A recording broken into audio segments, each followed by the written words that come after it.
All rise.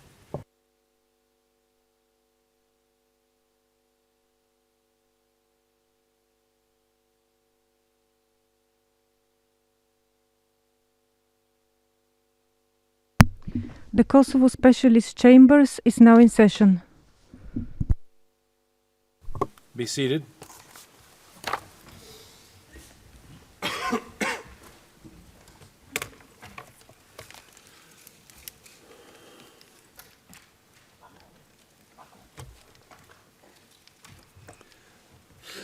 Good morning. Welcome back, everyone. Mr. Court Officer, please call the case. Good morning, Your Honours. This is case number KSC BC 2020-07, the Specialist Prosecutor versus Hisni Gucati and Gucati&Haradinaj.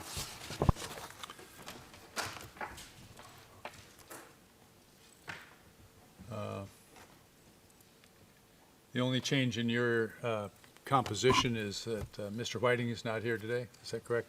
Correct, Your Honor. Mr. Reese, any changes? Mr. Cadman? Good morning, Your Honours. Just one addition. Ms. Chelsea, case manager, is joining us today. Today we continue hearing the evidence of the prosecution in this case. Now, before we bring back the witness, the panel will issue an order on the admissibility of some of the exhibits tendered yesterday. I'm specifically referring to P92 MFI, P103 MFI, and P105 MFI. The panel notes that these are official notes prepared by two SPO investigators on the search and seizure of batches 1, 2, and 3 by the SPO. The interpreters ask His Honor to speak, to read out more slowly, please. That the defense objects to the admissibility of these reports on the basis that they are created by SPO officers who were not called as witnesses and that the current witness has no association with the content of the reports and cannot assist on the truth and reliability of the account recorded therein. The panel considers that these three reports constitute written statements falling under Rules 153 or 154 of the rules and are therefore not admissible through the current witness. They go to issues that are important to the SPO case and might cover aspects of what the SPO regards as acts and conduct of the accused and/or those they refer to as their associates. The panel understands that the SPO investigators are available to testify and their reports do not fall under Rule 155. Even if these reports were considered as exhibits falling only under Rule 138.1 of the rules, the panel notes that the defense cannot effectively confront the evidence and challenge the truthfulness and reliability of the accounts thus recorded through the current witnesses. For this reason, the prejudicial effect of these three reports outweighs their probative value, and the reports would not be admissible for that reason also through Rule 138.1. The panel further notes that the SPO would have to tender these reports through their authors if they wish to have them admitted. Should the SPO choose to call the authors of these reports as witnesses, the panel orders that the SPO inform the defense and the panel of this decision by 25 October 2021, close of business, together with A, an indication of the time necessary to complete any disclosure obligations that this would trigger, and B, a time estimate for the evidence in chief of these witnesses. The defense should indicate whether they have any objections to these two individuals being added to the witness list by October 26, 2021, close of business. The trial panel would make it clear that if these witnesses are to be called at this late stage as part of the prosecution case, they would be called as far as prosecution case is concerned for the limited purpose of questioning in respect of these three reports. This concludes this oral order. All right then, let's continue with the testimony of Ms. Plumper. You can bring the witness into the courtroom. Madam Usher.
Morning. Thank you, Your Honor. Good morning, investigator. Good morning. I would like to show the witness the document with the year number SPOE 00220920 to SPOE 00220928, which is the last document that was shown to the witness yesterday.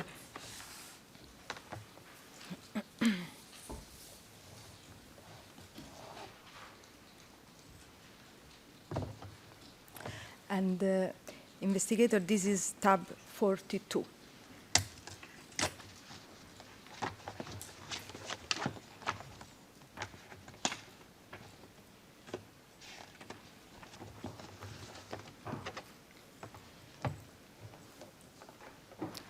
Thank you. And I would also ask the court officer, please, to display side by side with this document, the document with year and number SPOE 00222289 to SPOE 00222297. And this is, investigator, the document in tab 49.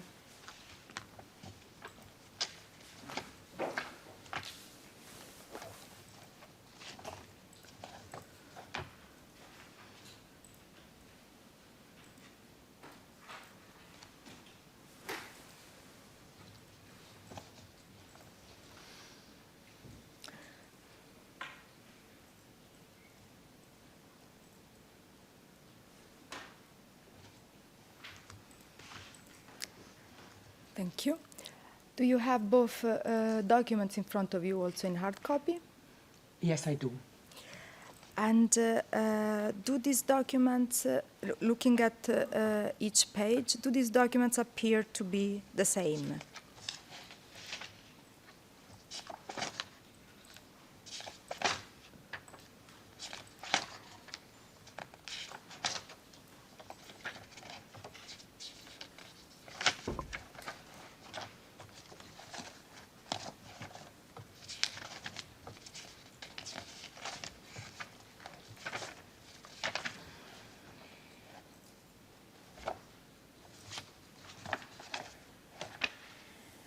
They they appear the same with the difference that the ERN number is different. Okay. And can you say if also the second document I've shown you today with the ERN SPOE 00222289 to 22297 was part of batch 3 as the first document on your screen? Sorry, I cannot remember the ERN number that you showed me. The second one, the document with tab 49, which has the following ERN, SPOE 00222289 to SPOE 00222297. Yes. Okay. And are these pages from the two different sets of batch 3 that you told us about in your testimony of yesterday? Yes, they are. Thank you. I would like to seek admission into evidence also of the second document, which is the one with the ERN SPOE 00222289 to SPOE 00222297 as relevant, probative, and authenticated by the witness. The admission will be deferred. Please, Mr. Court Officer, assign it a P number. And that would be assigned P107 MFI, Your Honours. Thank you. May proceed. Thank you. I would now like to show to the witness the document with the ERN number SPOE 00220946 to SPOE 00220997 0947 red. This is tab 43 in your folder.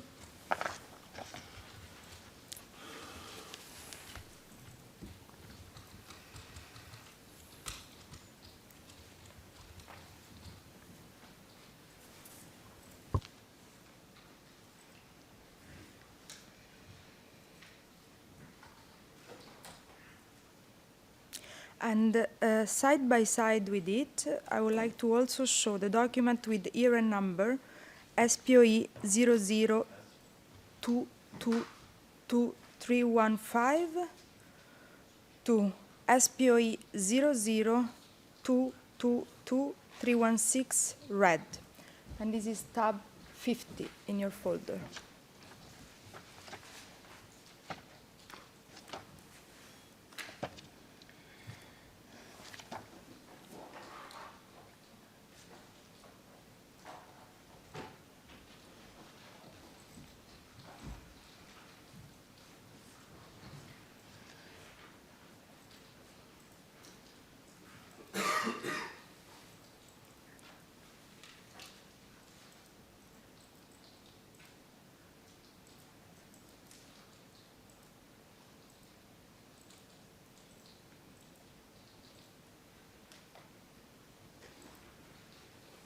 Thank you.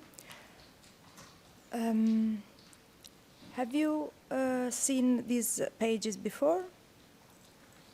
Yes, I have. Have you seen the redacted versions of these pages? Now I don't remember. Can you say if the documents in batch 3 that you reviewed contained any reduction such the ones that you can see on the bottom of these pages? Can you say that again, please? This black box at the bottom of the page. Was such reduction included in the documents that you have reviewed as part of batch 3? No. Okay. So the documents in batch 3 did not contain such black box, such reductions? No, they did not. You've seen the unredacted versions of these documents? Yes, I did. Thank you. And are the pages in front of you part of the documents of batch 3 that you have reviewed? Yes, they are. And do these two documents look the same? Yes, they do. And are they part of the two different sets of batch 3 that you have reviewed? Yes, they are. Thank you. And I would like to request admission into evidence of both documents that have been just shown. I will repeat the ERA numbers. SPOE 00220946 to SPOE 00204947 red, and SPOE 002222315 to SPOE 00222316 red. Same order on your request for admission. It is deferred, and the court officer can please provide a P number for those. Your Honours, the first one with the RN range SPOE 0220946 till SPOE 00204947 red will be assigned P108 MFI, and the next document with the RN range SPOE 002222315 to SPOE 002222316 will be assigned P109 MFI. Thank you. Thank you.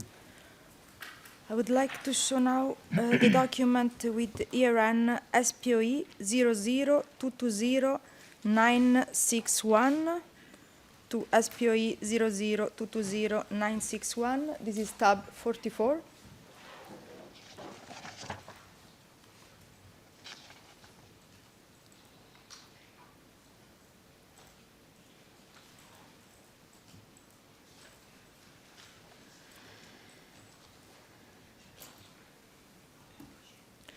And side by side with that, I would like to show the document with ERN SPOE 00222-330 to SPOE 00222-330, which is tab 51.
Could Council please confirm the ERN range, please?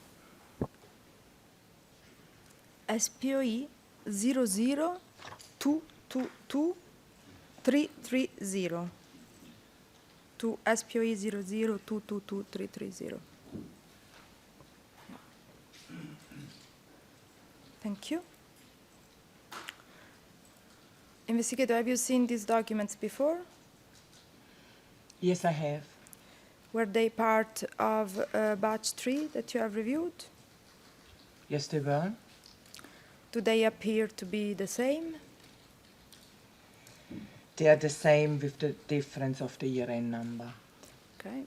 And do they belong to the two different sets of documents contained in batch 3 that you have reviewed? Yes, they do. Thank you. I would like to seek admission of both documents. And I will repeat the ERN number again. SPOE 00220-961 to SPOE 00220-961 and SPOE 00222-330 to SPOE 00222-330. Same ruling? Court officer, you may use mark.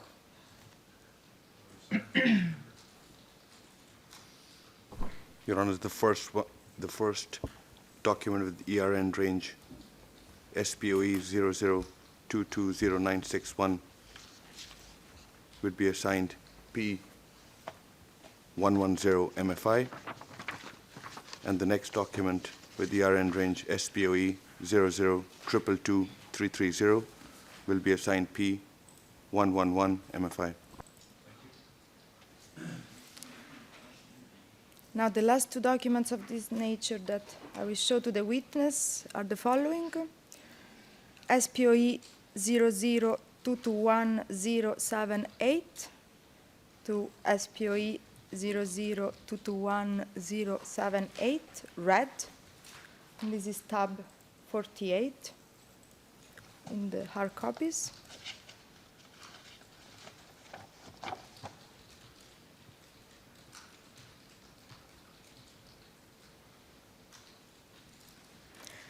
And the document to be shown side by side with this is SPOE 00222-448 to SPOE 00222-448, red. And this is tab 55.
Thank you. Investigator, have you seen these documents before? Yes, I have. Have you seen the unredacted version of these documents without the black boxes on the bottom side of these pages? Yes, I only reviewed the unredacted version. And were these documents part of batch 3? Yes, they were.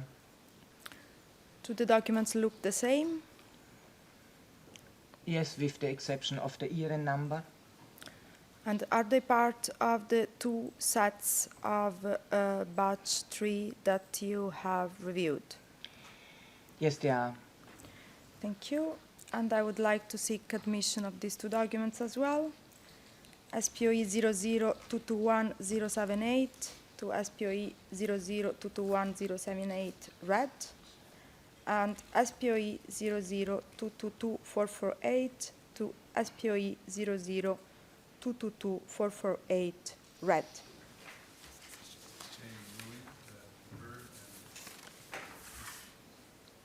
Same ruling and deferred, and you may assign a P number to those exhibits. Your Honours, the first document with ERN range SPOE 00221078 to 1078 red will be assigned P112 MFI. And the next document with ERN range SPOE 002222448 will be assigned P113 MFI. Thank you, Mr. Court Officer. You may proceed. Your Honor, I have 2 more actually. So I will proceed. I would now like to show to the witness the document with the ERN number SPOE 00221-063 to SPOE 00221-063 red, which is tab 45.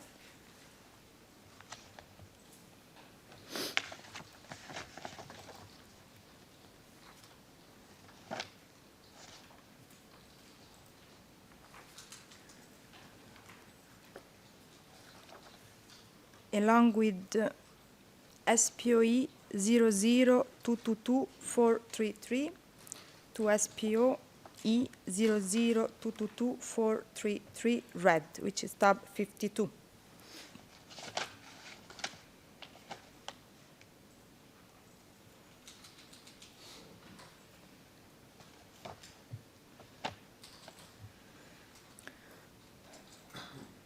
Investigator, have you seen these documents before? Yes, I have. Have you seen the unredacted versions of these documents? Yes, only the unredacted version. Are they part of batch 3?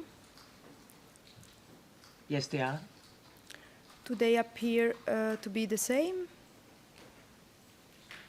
Yes, with the exception of the ERN number.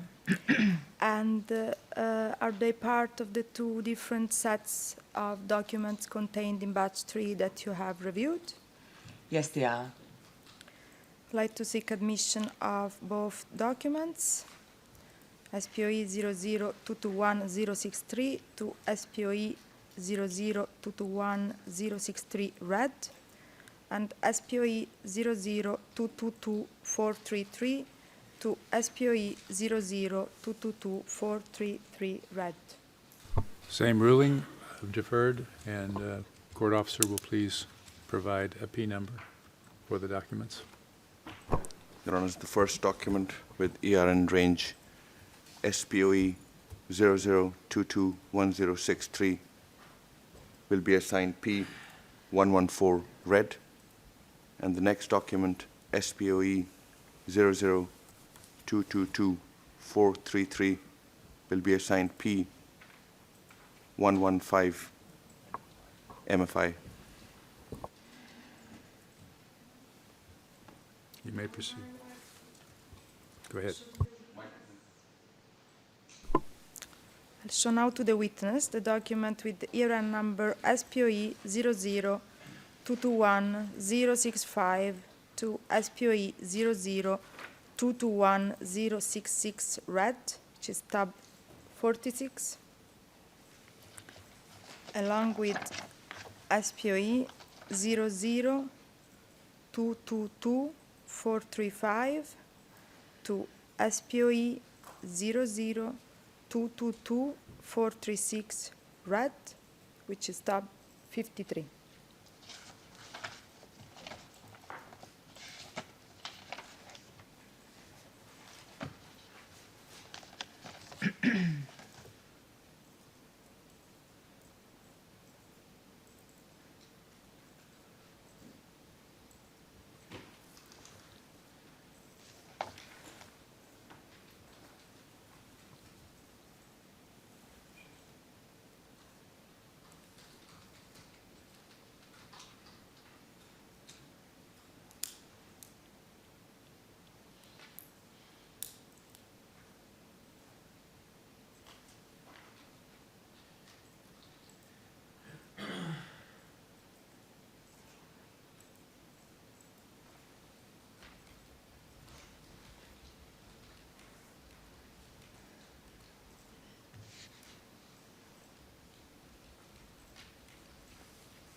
Thank you.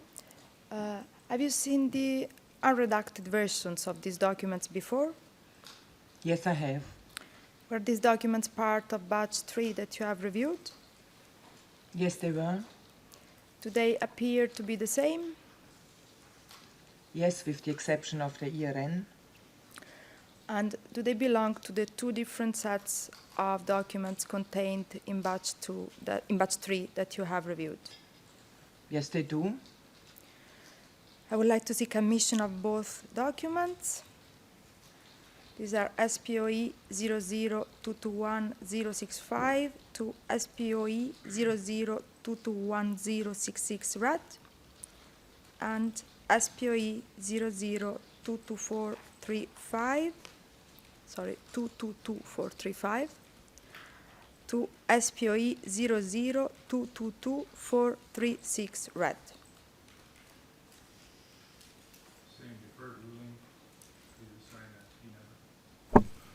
Your Honours, the first document with ERN range SPOE 0221065-266 will be assigned P116 MFI. The second document with ERN range SPOE 00222-435-436 will be assigned P117 MFI. Thank you, Mr. Court Officer. You may proceed. And I would like to show the document with ERN SPOE 00221-072 to SPOE 00221-072 red. This is tab 47.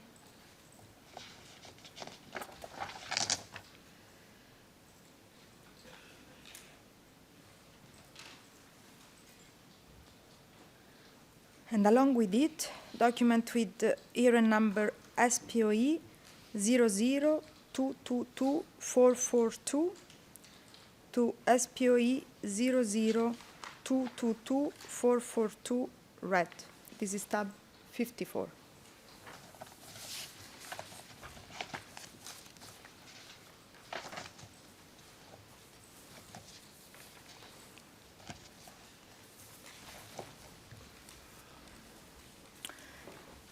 Now, investigator, have you seen the unredacted versions of these documents before? Yes, I have. And were they part of batch 3 that you have reviewed? Yes. And do they appear to be the same? Yes, they appear the same with the exception of the ERN, which is different. And do they belong to the two different sets of documents contained in batch 3 that you have reviewed? Yes, they do. Thank you. I would like to seek admission of both documents with the ERN SPOE 00221072 to SPOE 00227172 red and SPOE 002224442 to SPOE 002224442 red. Same deferred ruling. Mr. Court Officer, please assign a P number. Your Honours, the document with ERN range SPOE 00221072 will be assigned P118 MFI. And the next document with ERN SPOE 002224442 will be assigned P119 MFI. Thank you. You may proceed. Thank you.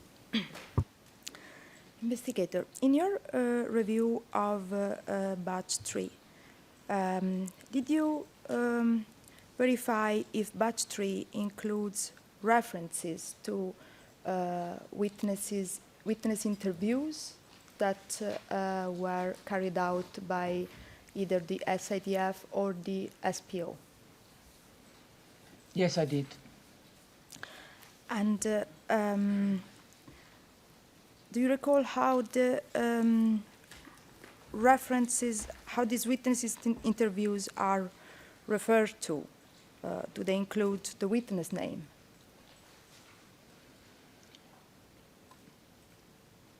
Generally speaking, yes, they included the witness name. Okay. And are the references to the dates when the interviews were carried out? Yes, there is a combination. Some, I think, have dates, others don't. Okay. Is the reference to the ERN of the transcripts of interviews that were carried out? Yes, they were. Okay. And did you verify what is the most recent interview that is referenced in batch 3 based on the date without mentioning the interview, just like what's the most recent reference? I recall clearly that I did do this check, but I do not remember now. I would like to refer to your declaration with ERN number 095533 to 095602.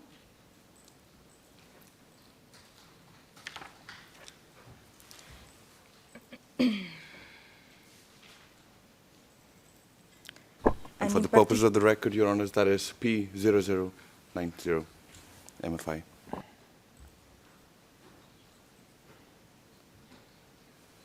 Yeah, and in particular to the third page with the ERN number 095535 and the last paragraph.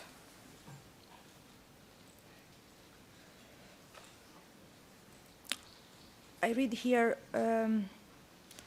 the date appearing in the header of the document is December 2019.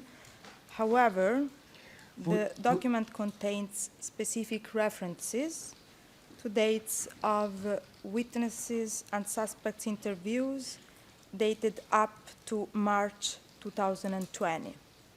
Is this information accurate? Yes, this is accurate. Thank you.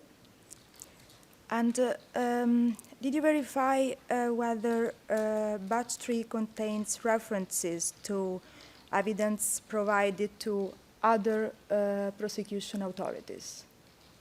Yes, I did. Okay. And considering both the references to evidence provided to the SPO and references to evidence provided to other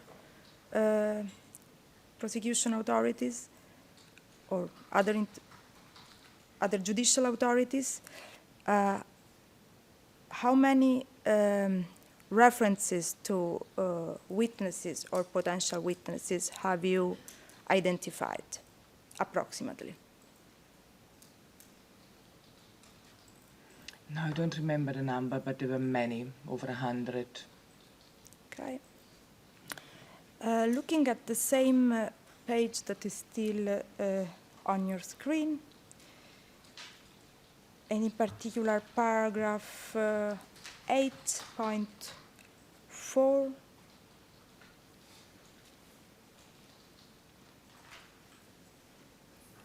it reads, the approximate number of potential witnesses referred to in Set 1. Set 1 contains references to approximately 150 potential witnesses. Is this information accurate? This is accurate. Thank you. And did you identify any difference between Set 1 and Set 2, or the approximate number is the same? The approximate number is the same. Thank you. Now, I would like to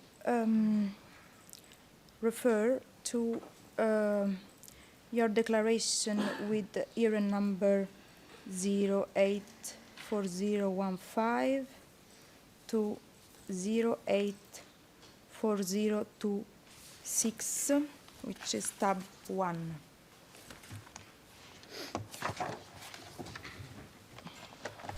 And for the purposes of the record, Your Honours, that is P86 MFI. Thank you.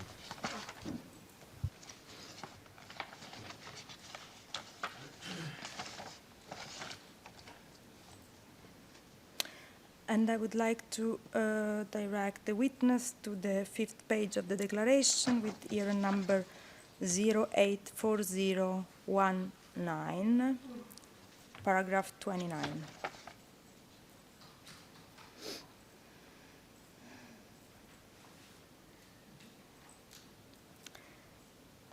I read here that batch 3 is composed of 2 incomplete copies, counting 244 and 245 pages of the same document. And in particular, batch 3 includes incomplete copies of an SPO confidential document counting 261 pages, which pertains to SPO investigation and official proceedings, and which constitutes internal work product.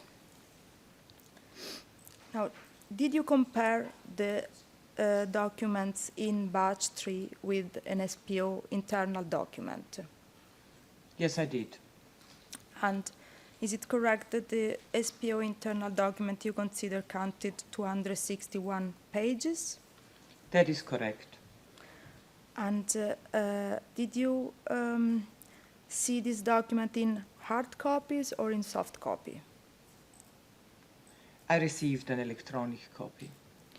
And was it a Word document?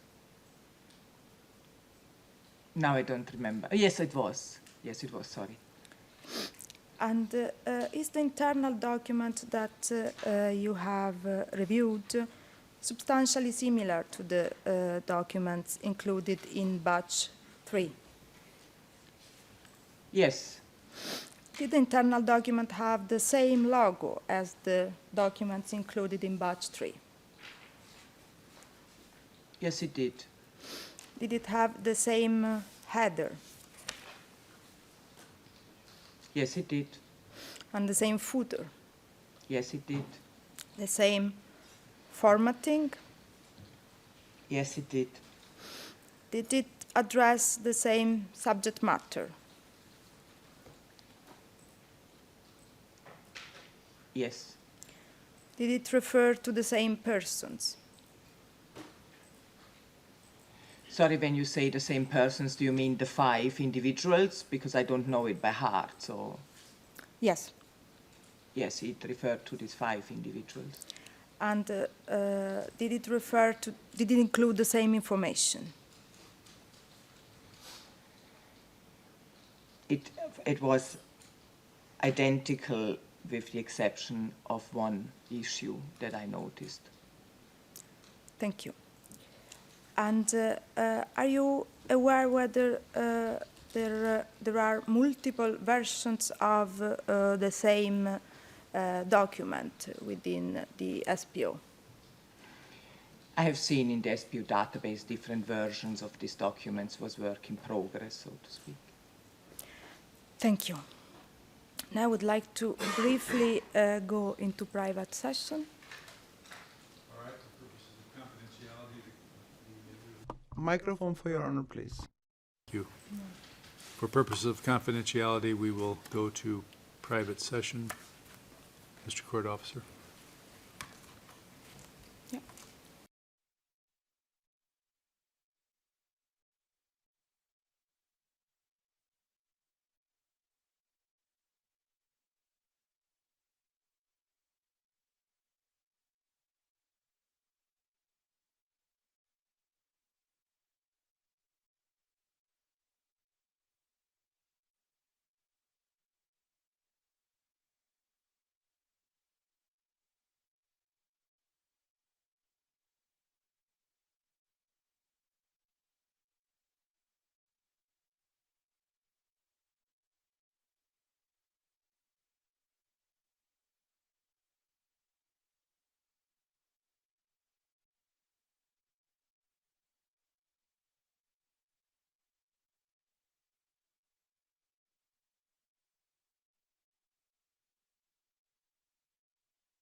We are in public session, Your Honours. Thank you. Ms. Belida, you may continue. Thank you. And investigator, have you verified if batch 3 includes references to names, pseudonyms, and evidence of witnesses subject to protective measures issued by Kosovo courts? Yes, I have. And can you explain how did you make this check?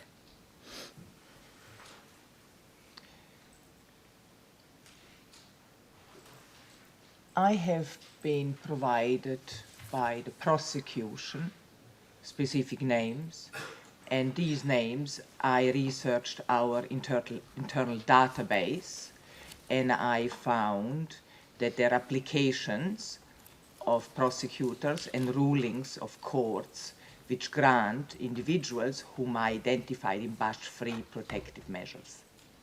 Okay. I would like to show to the witness the document with the year and number SITF 00372142 to 00372153, which is tab 56.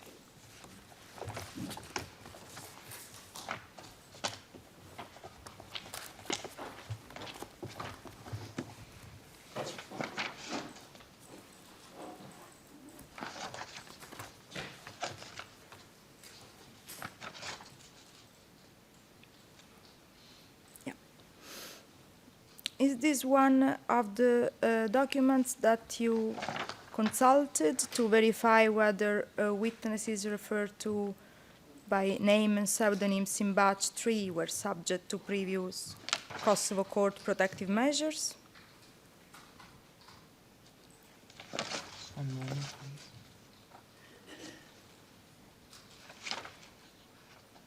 please. Yes, this is one of them. Okay. And I note that in the first paragraph, paragraph 1, under the words order in page 2,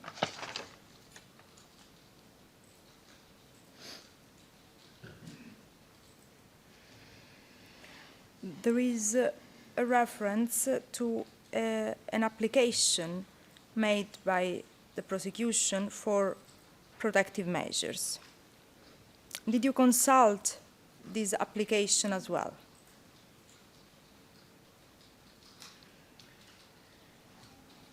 Your Honours, it is a bit difficult for me now to confirm what I have specifically consulted.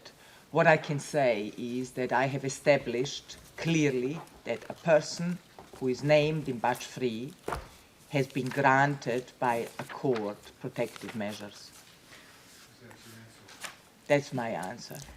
I would like to refer the witness to the declaration with year and number 084015 to 084026.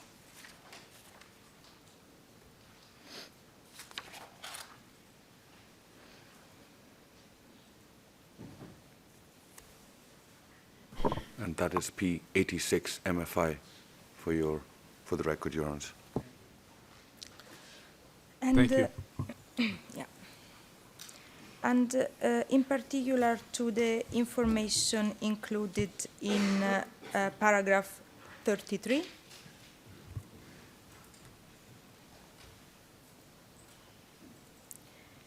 Now, can you please look at footnote number 6, referred to in paragraph 33.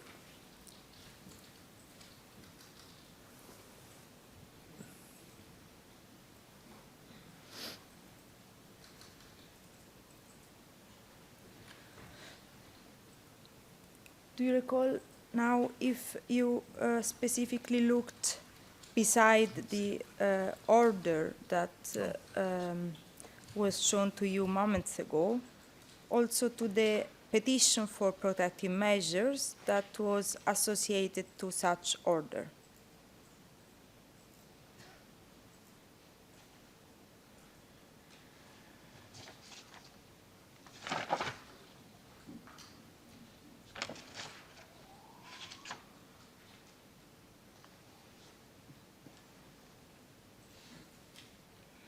I can confirm that what is written in this footnote, this is what I have consulted.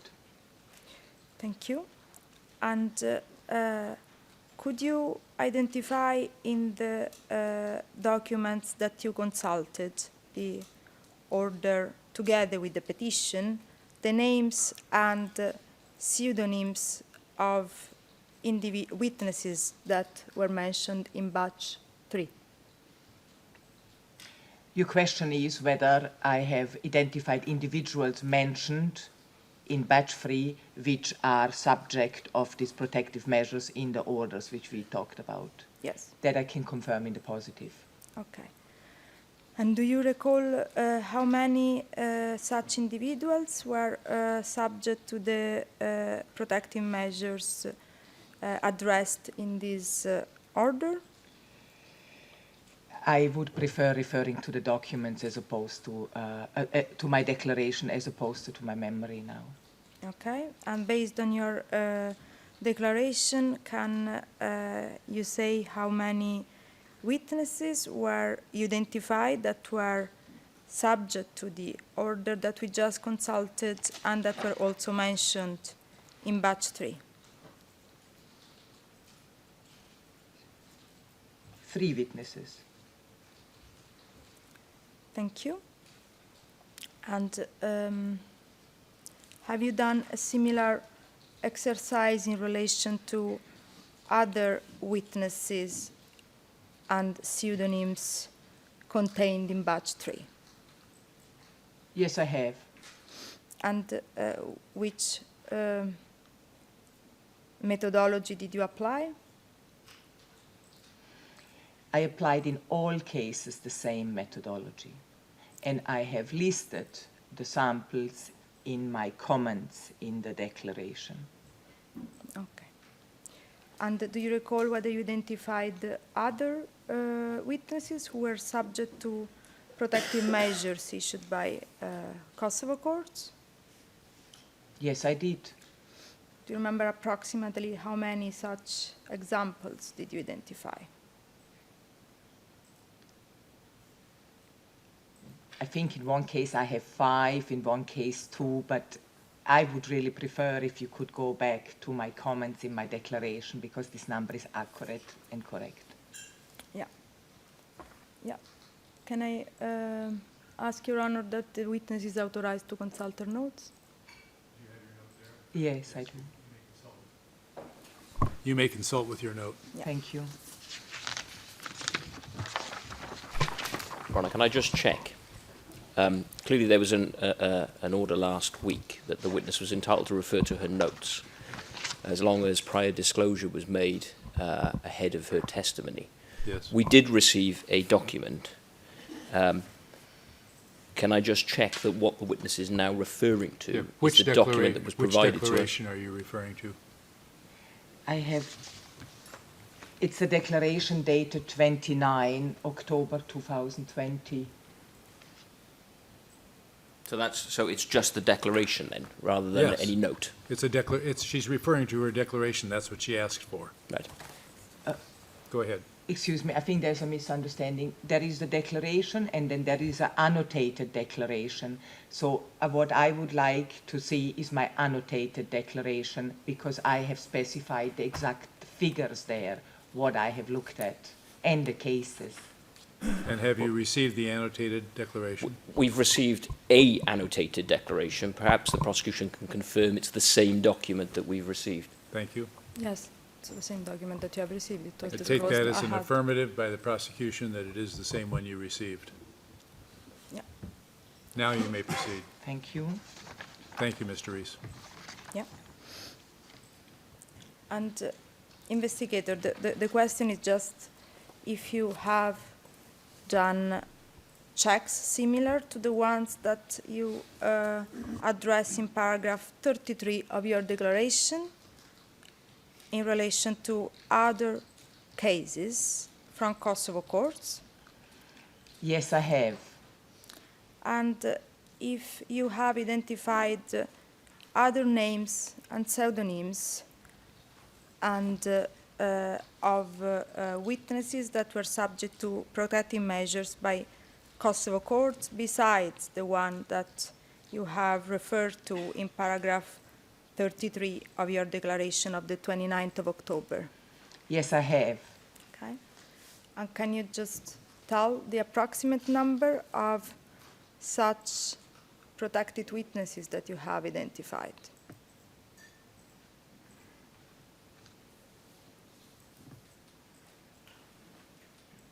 I have identified in one case 5, in another case 4, in one case 3, and in one case 2. Okay. Thank you.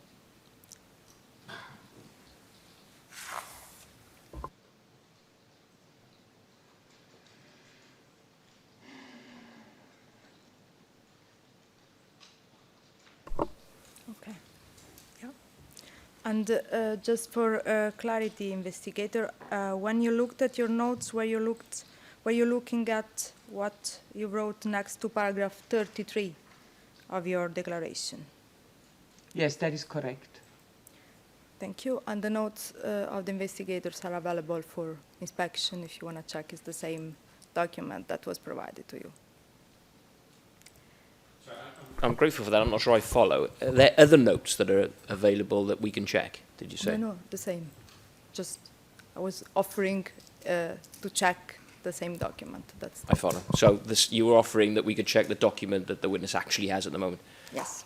I understand. Thank you. Thank you.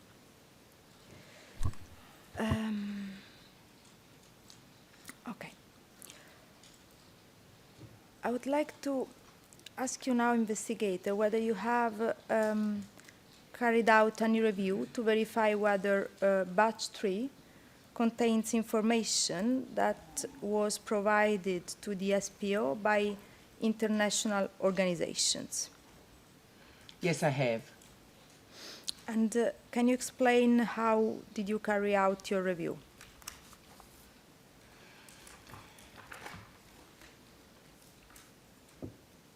Also here, I have been provided a sample, names of individuals, and those names I then confirmed are in batch 3, and I reviewed documents which relate to the same individuals from international organizations which put restrictions on the disclosure of their statements, of individual statements or documents which were provided by these organizations.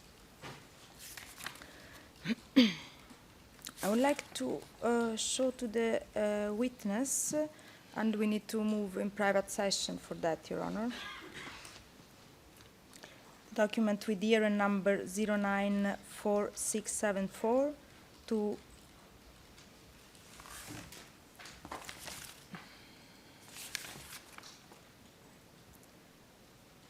to 094675. And are we ready with the confidential portion to be listed at this time, prior, after, or do we have some preparatory matters before we get to that?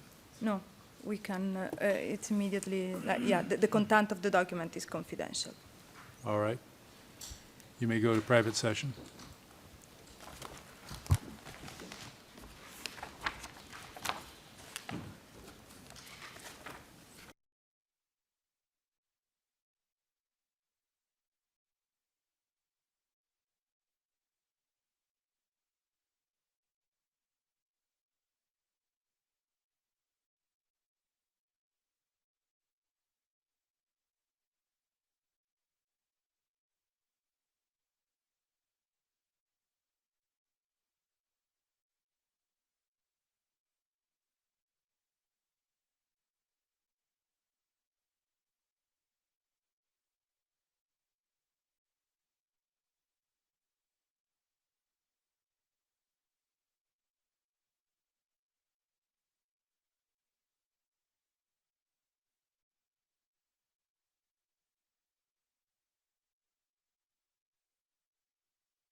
We are in public session, Your Honours.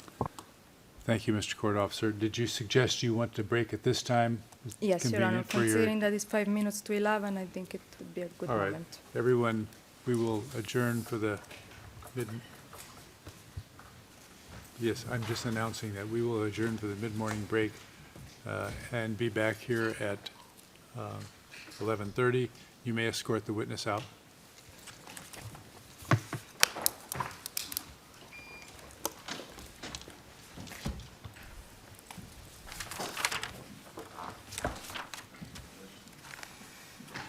We are adjourned.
All rise.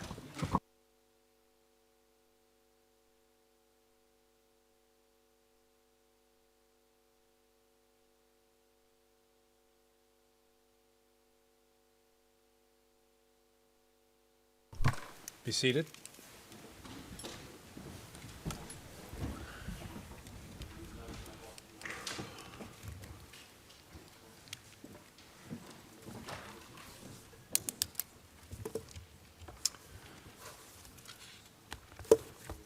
All right, we're ready to proceed. Madam Prosecutor, we'll call in the witness.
You may be seated. We will continue, Ms. Prumper, with the direct examination from the prosecution. Madam Prosecutor, you can continue. Your Honor. Investigator, have you reviewed any press articles in relation to the review that you carried out on the materials that were obtained at the K Labor Veteran Associations on the 8th, 17th, and 22nd of September? Yes, I did. Okay. I would like to go through some of the article that you addressed in your declaration of the 29th of October 2020 with the year and number 084015 to 084026.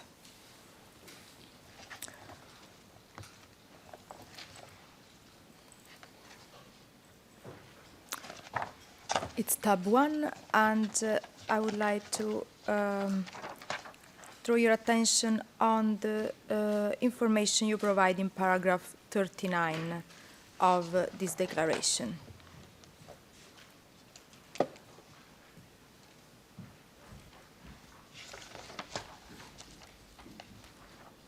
Sorry, Your Honour. During the break, I was discussing with the court staff the presentation of the exhibits on the screens, there is a way of having the full page available and legible at a size that it can be read. So that's, I think, what Ms. Hyder was just checking on my screen.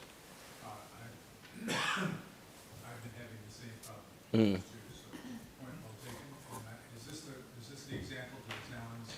Is this the example that's now on the screen? Yeah. Can everybody read this okay in this format? Yes, indeed. All right. Helpful. Thank you. Thank you. I would like to draw your attention on the information you provided, paragraph 39.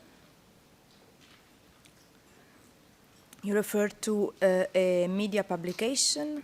Can you explain which kind of review did you carry out in relation to this publication?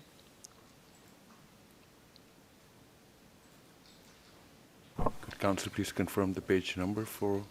Is page number 084021, and the paragraph is 39.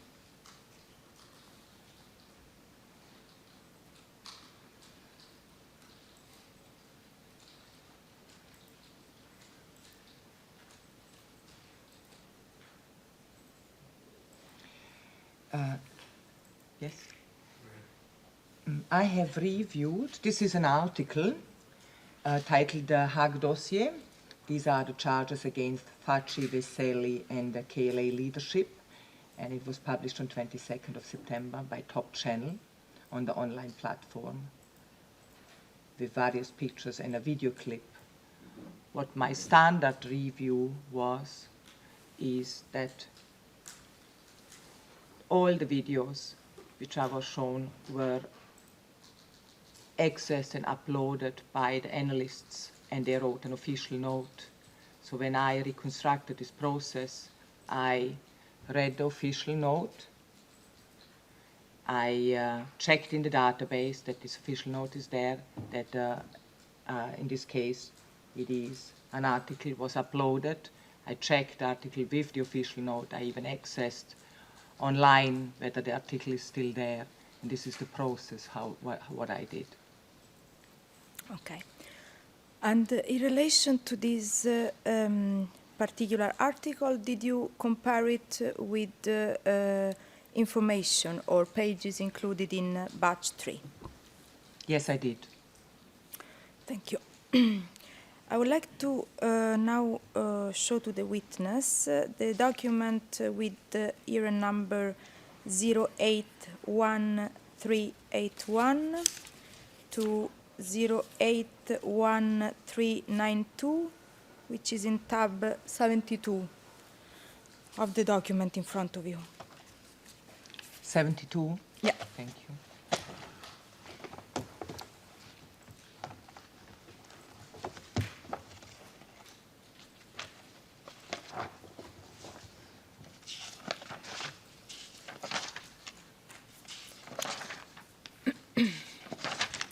And I would like to show in particular the page with the era number 081385.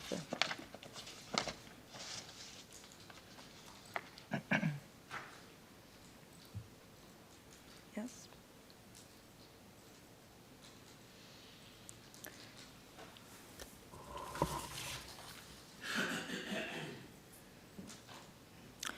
Now, can you recognize, investigator, what picture is depicted in this page of this article? This is the front page of batch 3.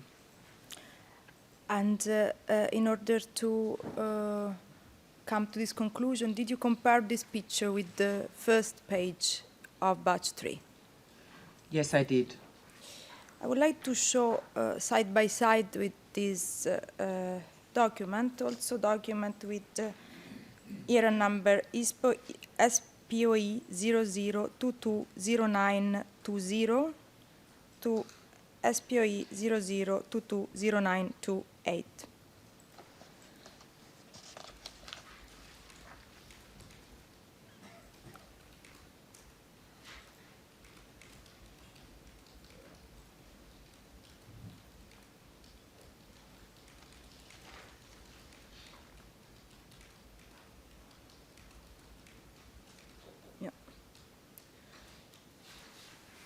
And yeah, in particular, yes, this first page, SPOE 00200928, 920. Did you compare the page on the left side of your screen with the page on the right side of your screen in order to provide the information that you address in your declaration? Yes, I did. Thank you. Now I would request that the court officer moves the document on the left side to page 081387.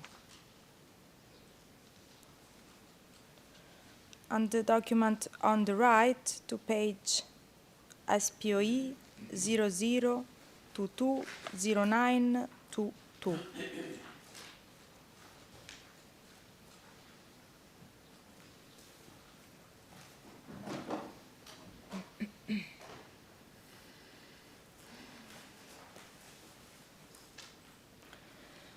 Now, I read in paragraph 44 of your declaration that the picture with ERN 081387 depicts page 4 of batch 3. Some words are highlighted with the green marker in the picture, which are not highlighted in the corresponding pages of batch 3. Are these the pages that you compared in order to provide the information addressed in your declaration?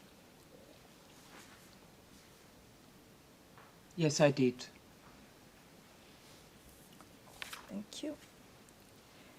Now I would like to move, as for the document on the left side of the screen, to the page with year and number 081388.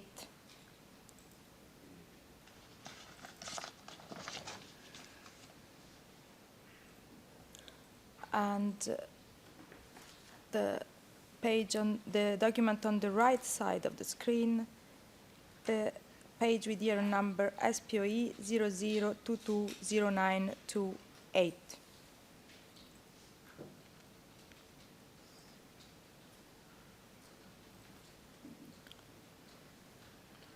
I read in paragraph 45 of your declaration that the picture with year and number 081388 depicts page 10 of batch 3. Some words are highlighted with a green marker in the picture, which are not highlighted in the corresponding pages of batch 3. Are these the pictures that you compared when providing this information? That is correct. Did you access a colored version of these pictures? Yes, I did. Thank you. Now, I would like to move the document on the left side of the screen to page 081389. And the document on the right side of the screen to the picture with year and number SPOE 00220923.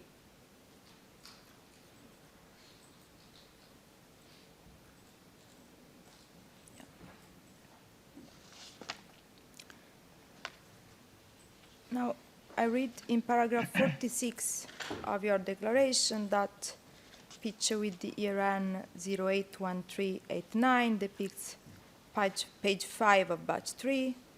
Some words are highlighted in green with a green marker, which are not highlighted in the corresponding pages of batch 3. Are these the pictures that you compared in order to provide the information addressed in your declaration? That is correct. Okay.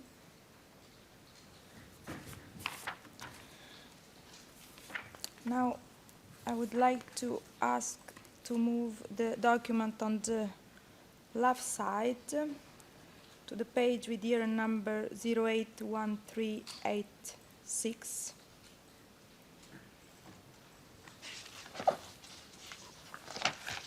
And I would ask that the document on the right side is now, that a different document is now uploaded on the right side. And just a moment. No, that's fine. That the document on the right side is moved to page SPOE 00220921.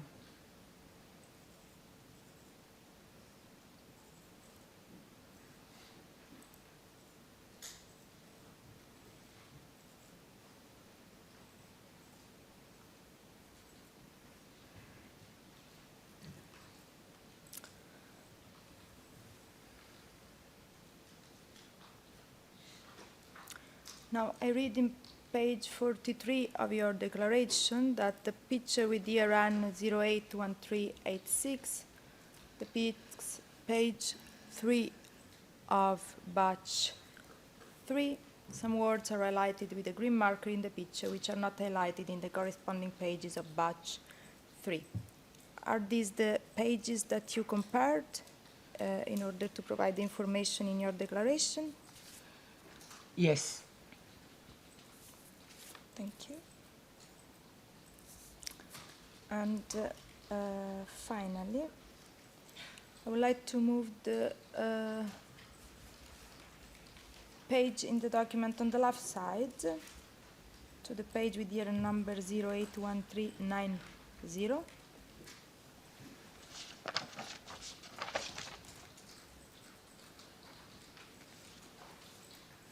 And ask that the document on the right side be removed and that it's uploaded instead the document with year and number SPO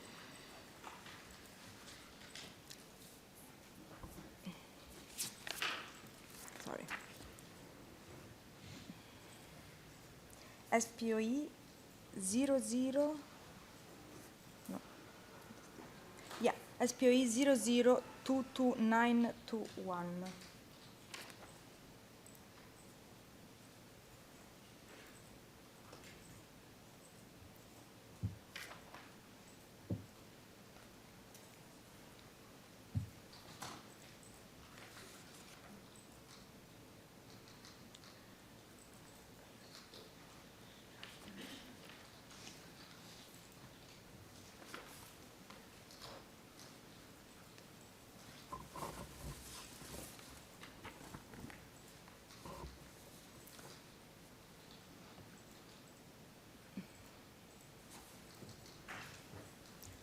Sorry. So it's the document with year number SPOE 00220961.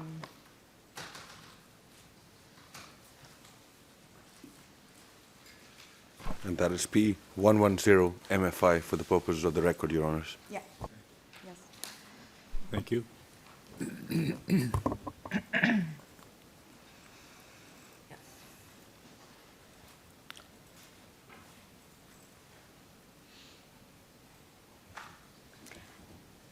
I read in your declaration that the picture with year and number 081390 depicts page 44 of batch 3, and some words highlighted with a green marker in the picture which are not highlighted in the corresponding page of batch 3. Are these the pages that you compared in order to provide the information which is addressed in your declaration? Yes, these are the pages. Okay. Now, in your declaration, you also refer to a video which was associated to the same article. Did you make a similar exercise in order to provide the information in your declaration concerning the pictures that are visible in this video? Yes, I did. Okay.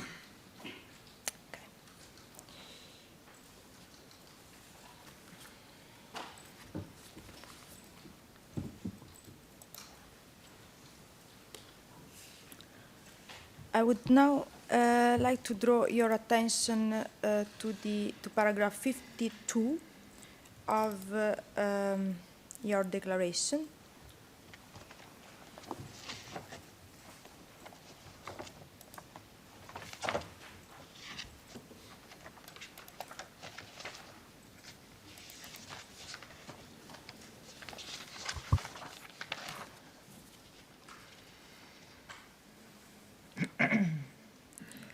And declaration of the 29th of October 2020 with ERN 084015 to 084026. Have you reviewed the article that is addressed in paragraph 52 of your declaration? Yes, I have. And did you apply the same methodology that you described for the previous article we just addressed? Yes, I have. Okay. I would like to show to the witness the document with the ERN 081395 to 081404, which is tab 78 in the documents in front of you.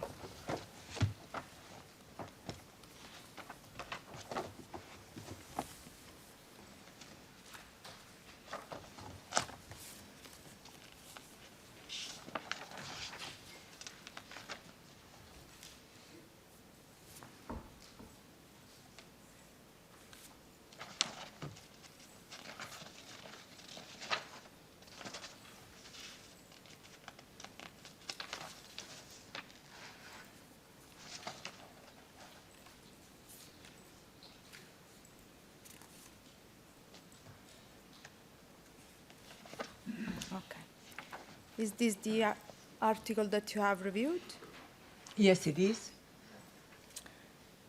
I would like to show on screen the picture with ER number 081399, and on the side of that, the document with ER number SPOE 00220920 to 928.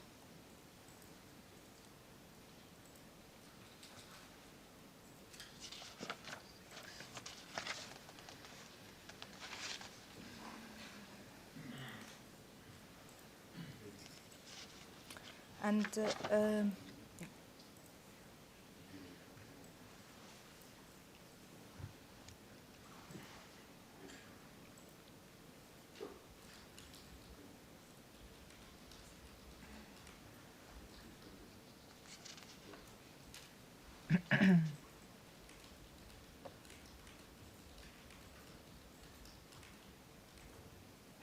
Yeah.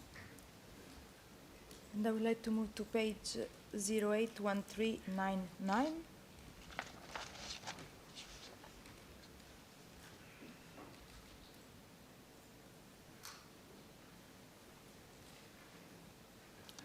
And on the side of that, I would like to show the document with the ERN SPOE 00220920 to 928.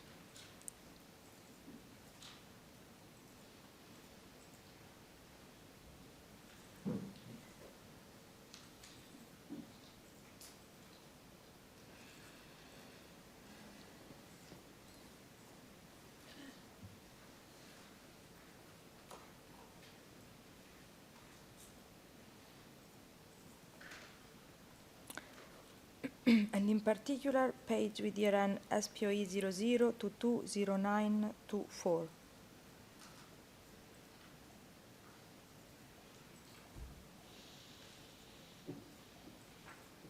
Yeah. Thank you. Now I read in paragraph 53 of your declaration that the picture with ERN 081399, together with another page we'll look at in a moment, depicts page 6 of batch 3. Some words are highlighted with a green marker in the picture, which are not highlighted in the corresponding pages of batch 3. Are these the pages that you consider when providing this information? Yes. Thank you. And can we move to the following page, 081400?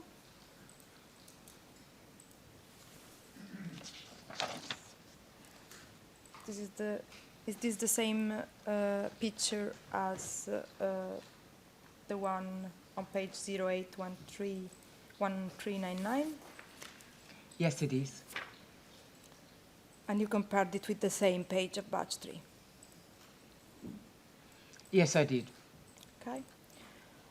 Then I need to move the document on the left to page 081401 and the document on the right to page SPOE 00220925.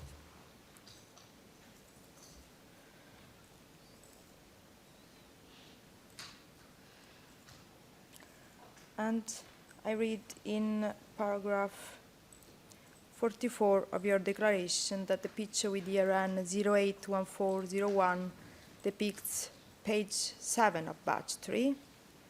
Some names are highlighted with a green marker, which are not highlighted in the corresponding page. Part of the footnotes in the picture are blanked out with post-it patches. These parts are readable in the corresponding pages of batch 3.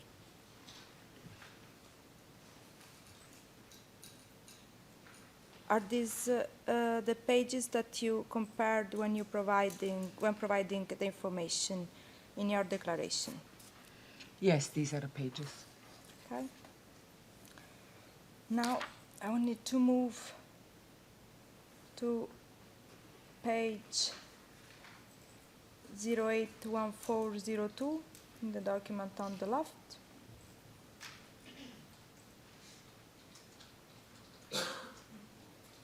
And document page SPO 0020926 for the document on the right.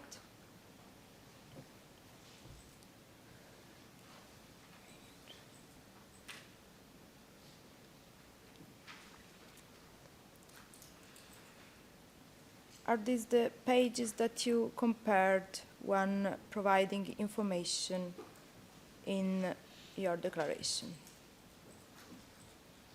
I refer to paragraph 55, which read that the picture with ERN 081402 depicts page 8 of batch 3, and some names are highlighted with a green marker, which are not highlighted in the corresponding page of batch 3.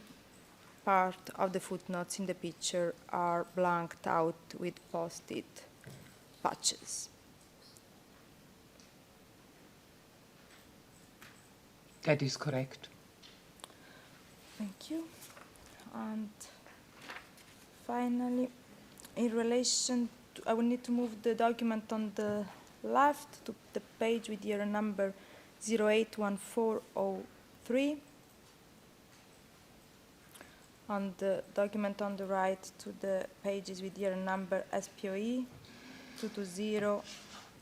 Sorry, it's a different document, and that as the different the following year N SPOE 220946 to SPOE 220947 red.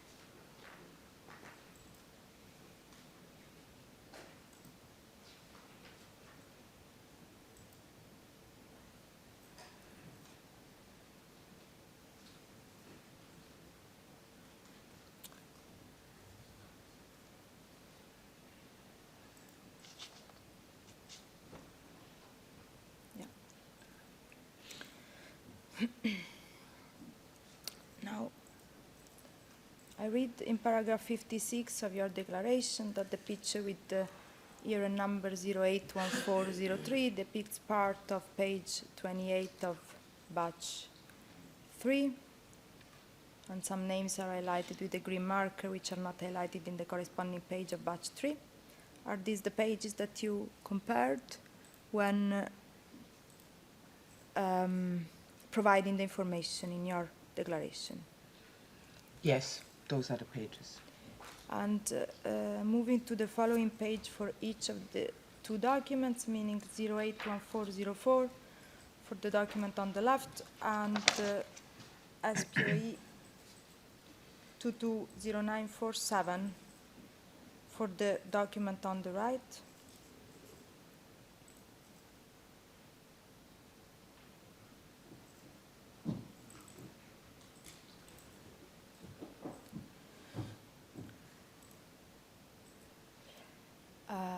I read in your declaration that the picture with the Iran paragraph 57 of your declaration, that the picture with the run 081404 depicts page 29 of batch 3.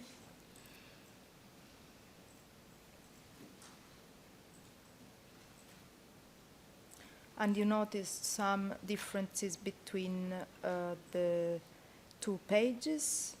Are these the pages that you compared when providing the information in paragraph 57 of your declaration? Yes, these are the pages. And is the information provided therein accurate? Yes, it is accurate. Okay. And in relation to this article, you also mentioned in your declaration to have reviewed a video which was associated to this article. Have you provided information in your declaration based on a similar exercise as the one that we just did together in court? Yes, I did. Thank you.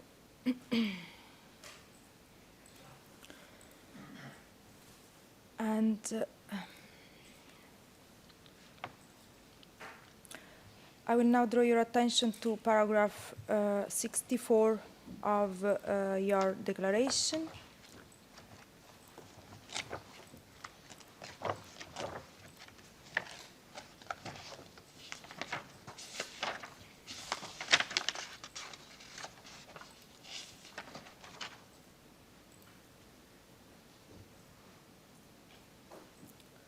And I would ask you, how did you carry out whether you carried out the review of the document you refer in this paragraph of your declaration, and which methodology did you apply? I reviewed this article the same way as I did the other two, which we spoke before. Okay. And I would like to show to the witness the document with the run 081414 to 081422, tab 82.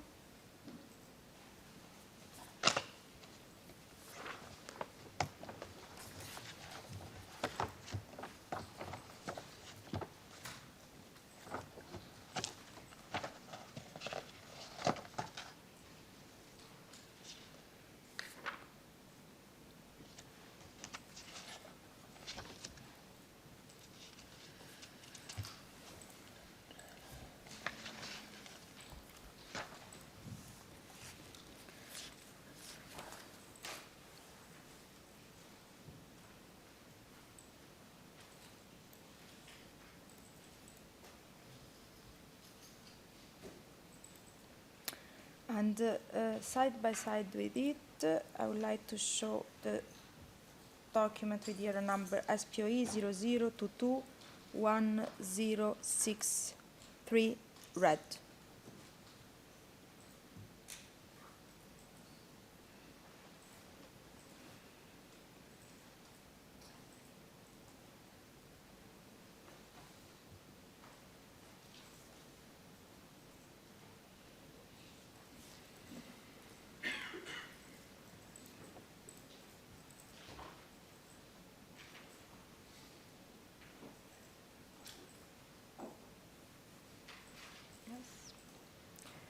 And investigator, is this the article that you reviewed and you referred to in your declaration?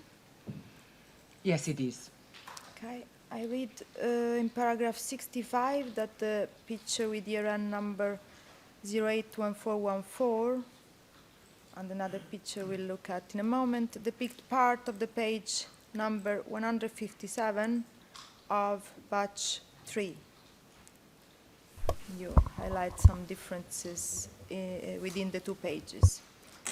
Are these the pages you looked at when making the comparison?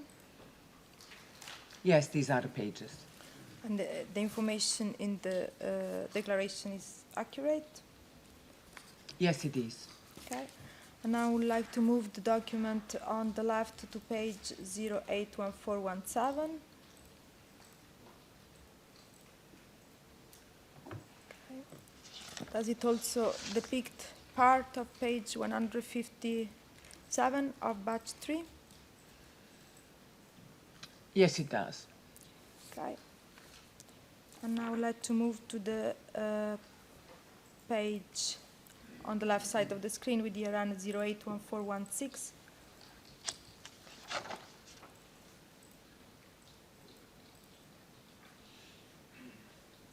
Yep. And on the right side, we need to show the document with the ERN number SPOE 00221066.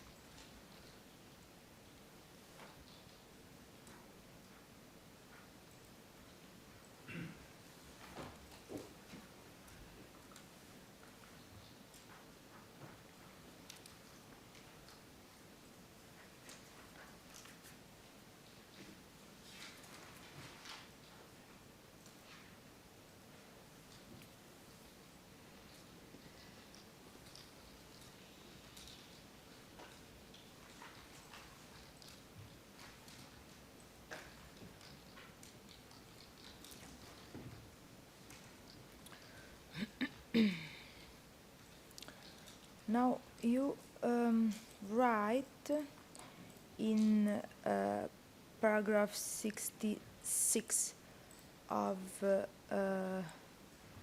your declaration that the picture together with another picture depict the top part of page 160 of batch 3. And you describe some of the differences between the two pictures. Are these the pages that you compare to provide the information in your declaration? Yes, these are the pages. Ms. Bolici, just a second, if you may. You've made reference repeatedly to a declaration of Ms. Bumper. Could you, for the record, refer to the date of the declaration you are referring to? I am referring to the declaration of the 29th of October 2020, and is the declaration with year number 084015 to 084026. Thank you.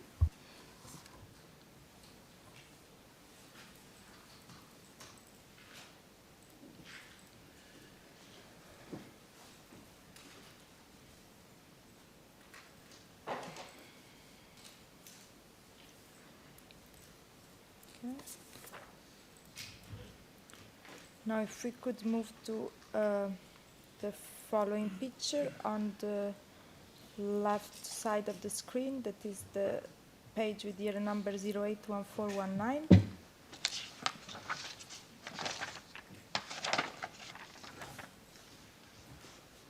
Yes. Is this the same picture as the one that we just saw on screen with year 081418? Yes, that is correct. No, no, it's my mistake. Apologies.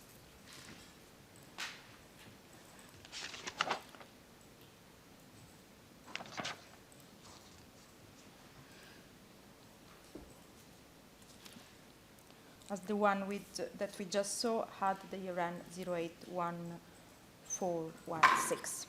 Now,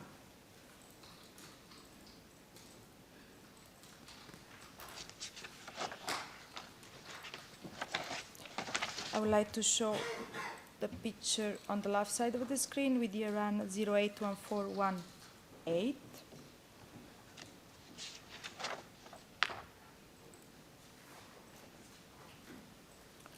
And on the right side of the screen, the document with year number SPOE 00221065 to SPOE 00221066 red.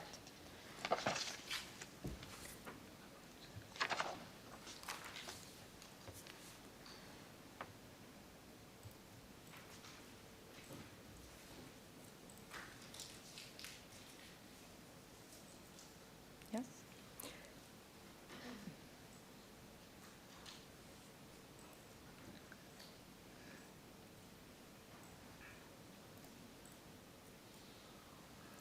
And I would need to go to the page SPOE 00221065. Yes. Okay. And you write in your declaration that the picture with ERN 081418 depicts part of the page number 159 of batch 3. Are these the pictures that you compared in order to carry out your review?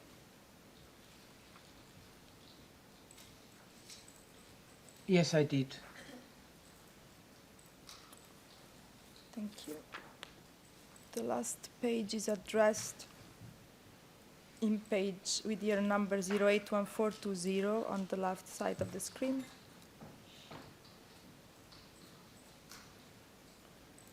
And I would like to show on the right side of the screen the document with your number SPOE 00221072 to SPOE 00221072 red.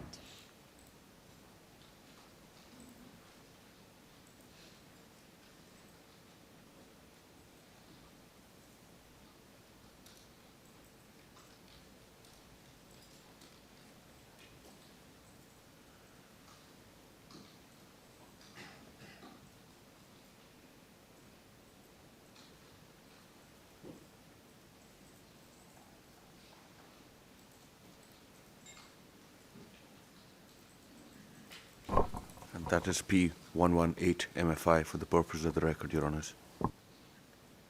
Thank you.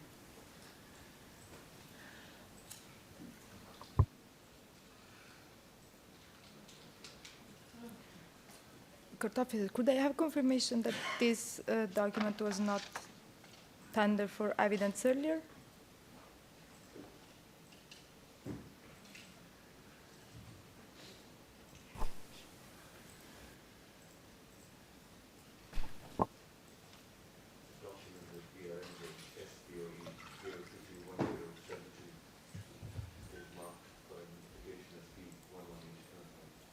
It was tendered already for evidence, for admission. Yes. Okay. Thank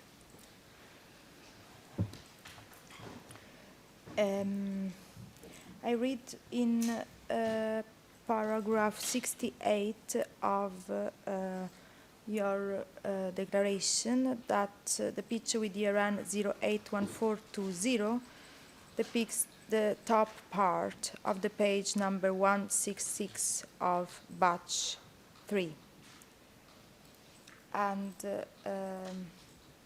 you highlight some of the differences between the two documents. Are these the pages that you compared when providing the information in paragraph 68 of your declaration? That is correct. If I can just add that I always review the unredacted version of the page. Thank you for the clarification.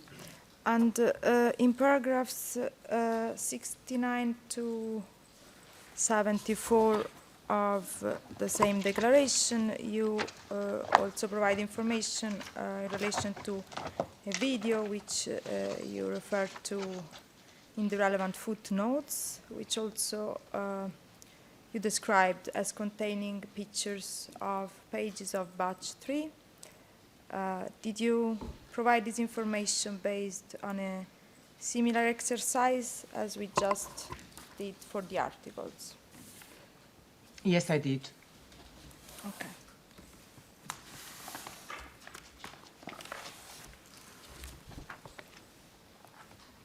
No.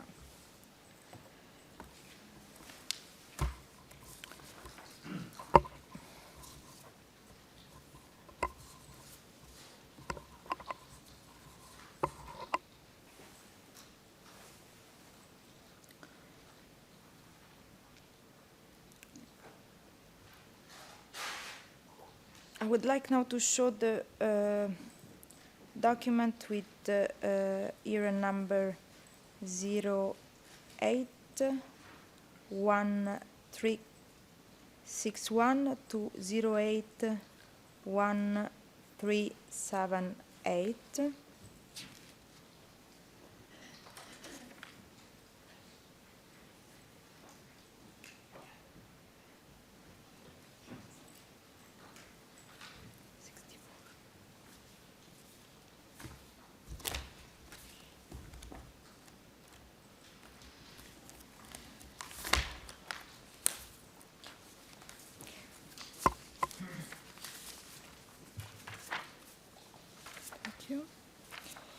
And I would like to refer to the page with ERN 081374.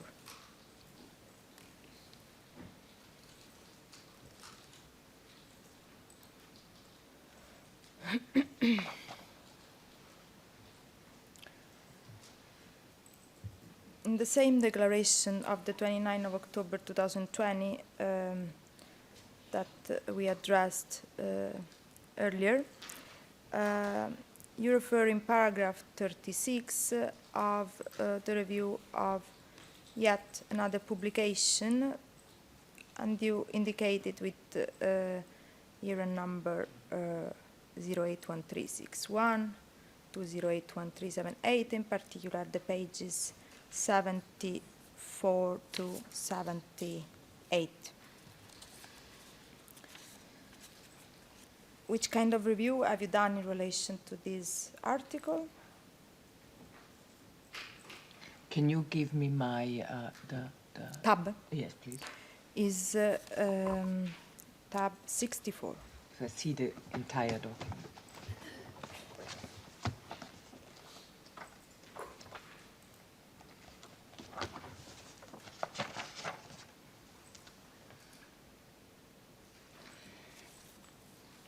What kind of review I've done? Yes. The review was the same as I've done with the other articles we have discussed before. Okay. And when you write that the article depicts parts of page 1 of batch 3, did you compare the pictures in the article to the same pictures that were shown to you earlier today? Yes, I did. Thank you. Now.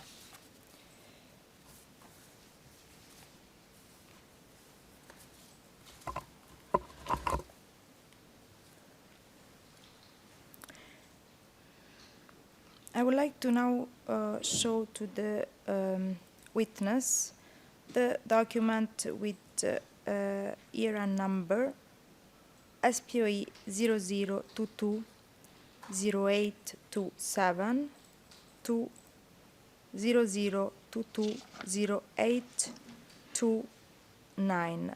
This is tab 95.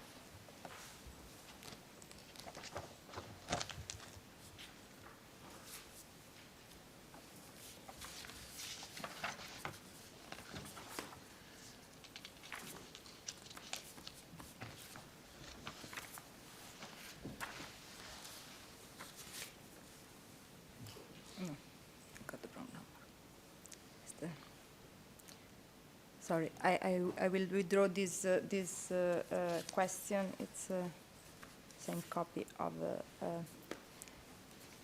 different copy of a similar article, and I would instead please show to the witness the document with year and number SPOE 0022 0851 to 0022 0857, and this is tab 103.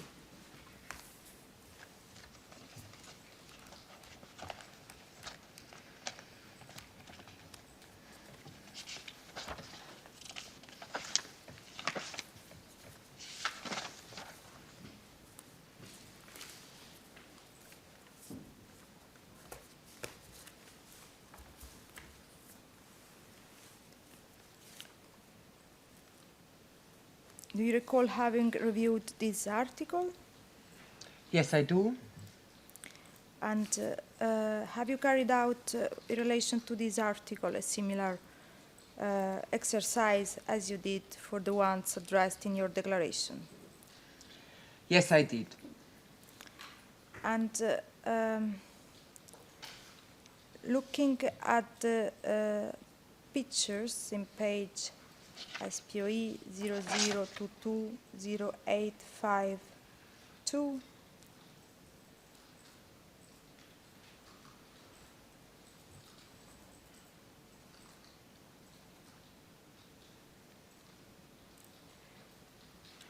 are you able to recognize some of the pages of batch 3 that were shown to you earlier today?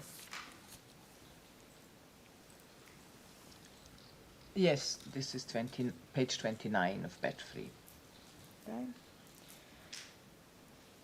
I will do the exercise only once. I would like to show side by side with this picture the document with the year and number SPOE 002209202928.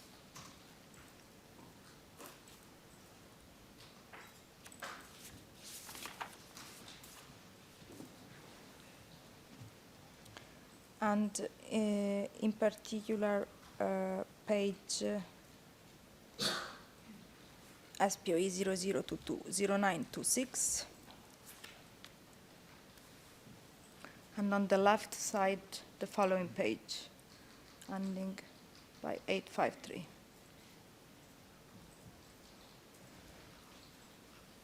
Yeah. Yeah.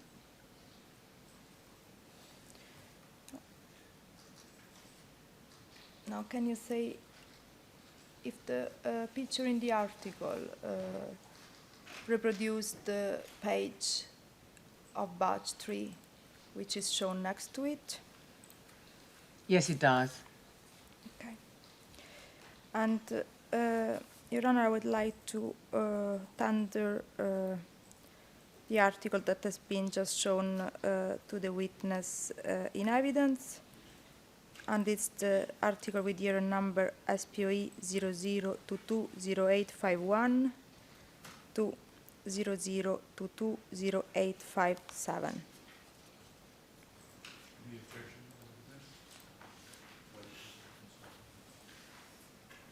Any objection by the defense?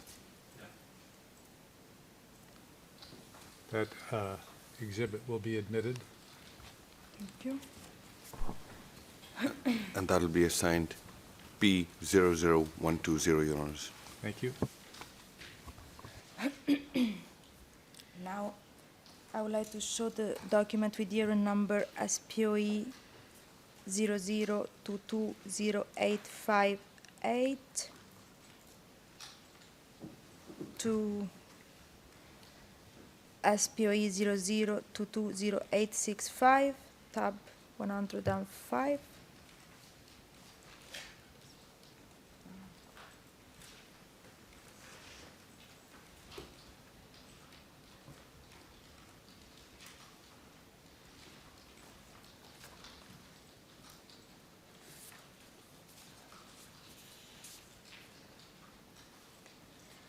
Now, have you reviewed, investigator, this press article as well?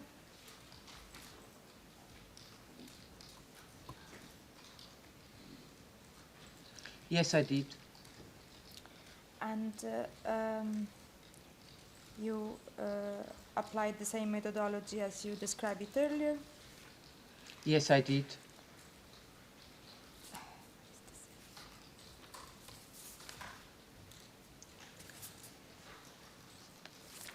And just as a way of example, I would like to show the picture with year and number SPOE 00220862.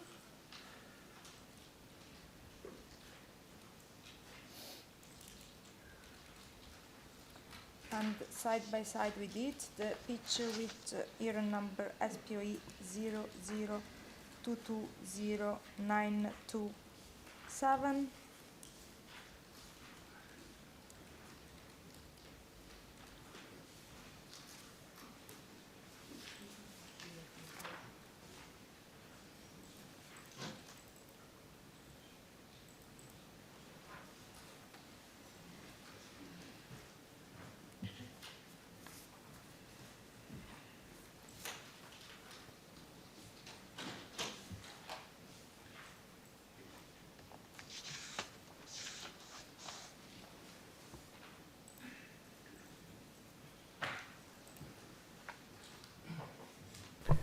Rona, could I ask for this assistance from the prosecutor? Could I ask for the relevant declaration and paragraph that these documents are addressed in, please?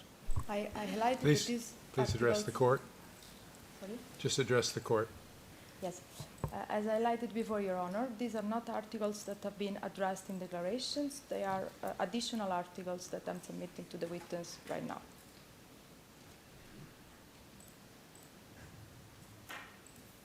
Previously disclosed.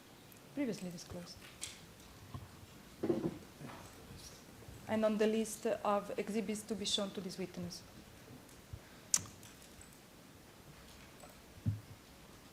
You may proceed. Thank you. I wanted to show side by side with this picture the document with the Iran SPOE 00220920 to 928.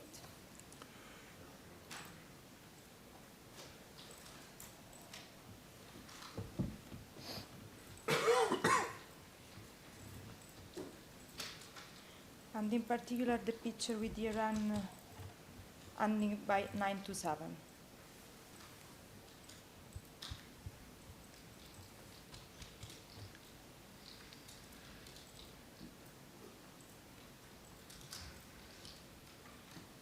Okay, and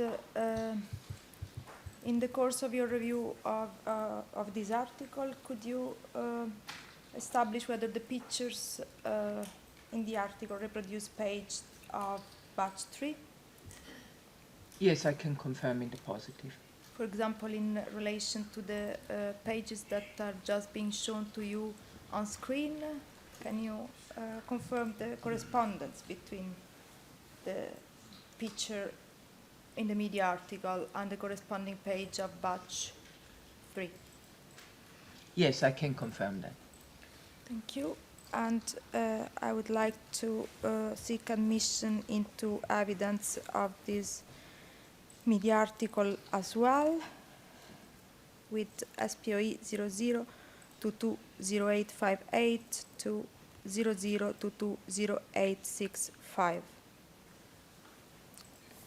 Any objection? Thank you. That exhibit is admitted. And that'll be assigned P 121, Your Honours. Thank you.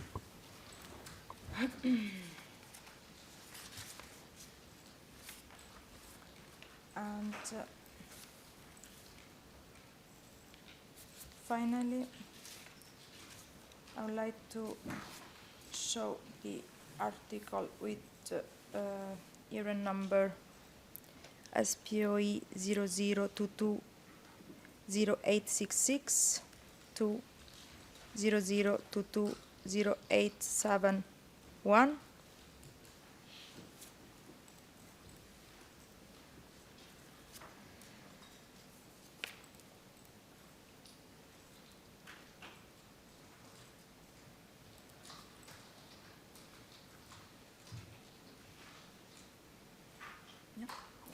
On the page on the right can stay the same. Yeah.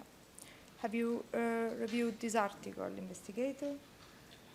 Would you please give me my Your tab. 107.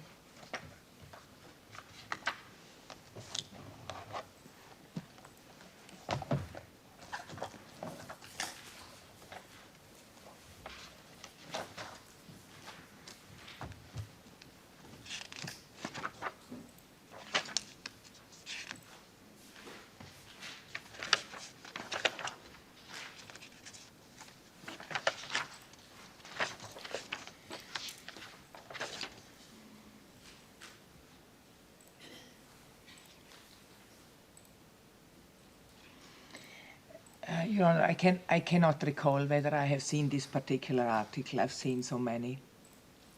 Okay, and I would like to move the article on the left to page SPOE 00220870.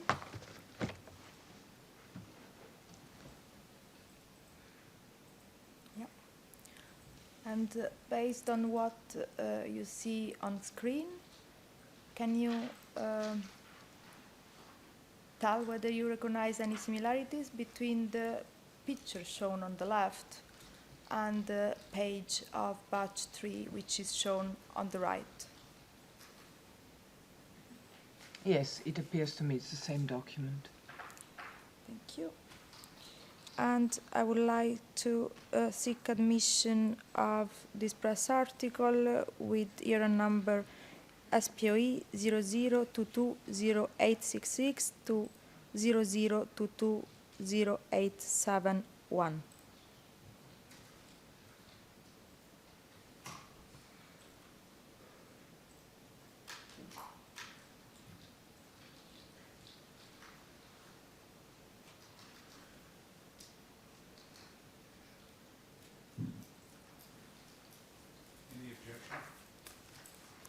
Any objection to that?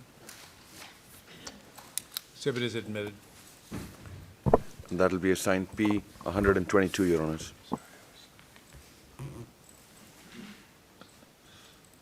Now,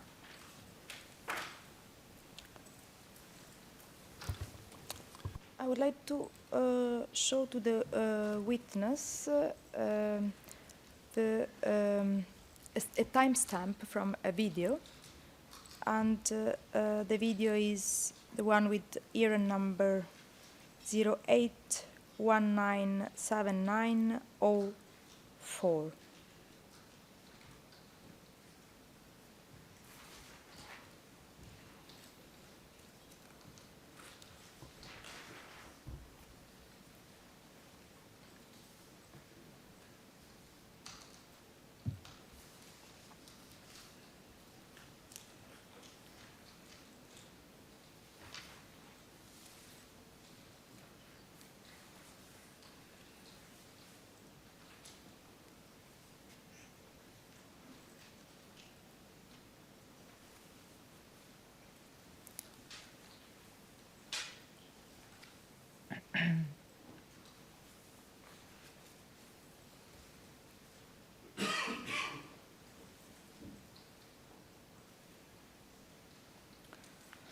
And I would like to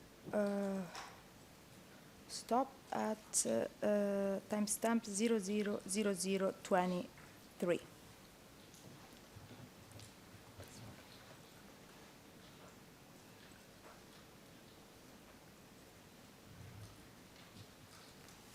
Yeah. Investigator, do you recall having seen this video? I do. And have you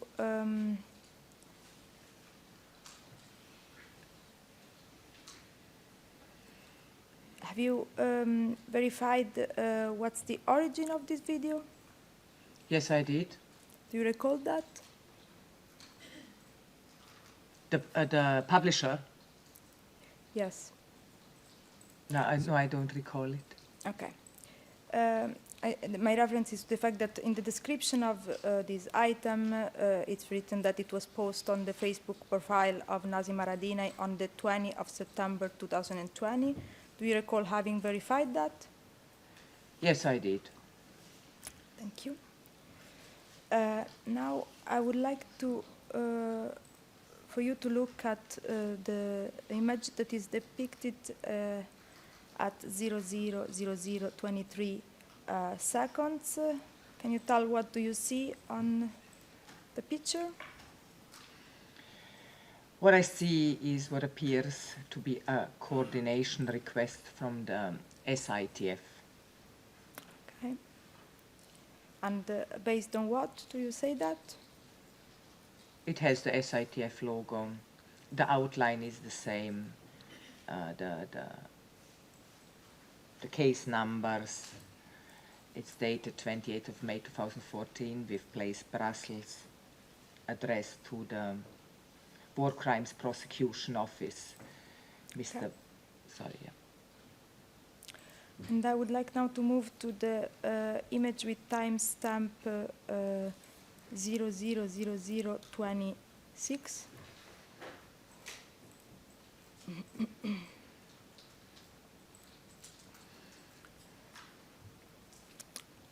Can you identify what is the coordination request that appears to be depicted in the video? That is coordination request 41. Okay. And without mentioning the name, do you see any particular name highlighted in the picture that is shown to you on video? Yes, I do. And I would now like to show to the witness the side by side with this video, the document with year and number 081031, 081031, which is in tab 14 of the folder in front of you.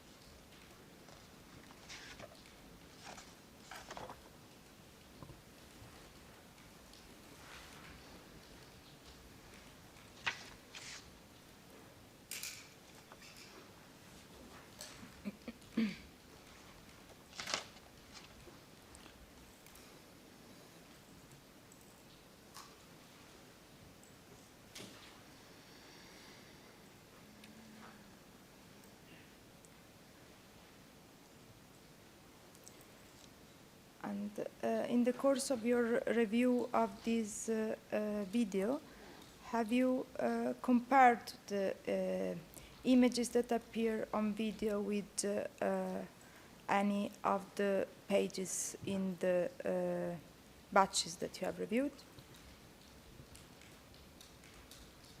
Yes, I did. And what can you say about the pages that I've just asked you to look at? The two pages, they are part of batch 1. Okay.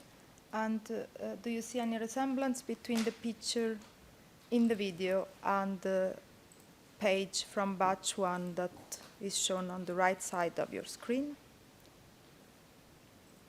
Sorry, can you repeat the question? Do you see any correspondence between the picture depicted in the video, which is on the left side of your screen, and the page of batch 1, which is depicted on the right side of your screen?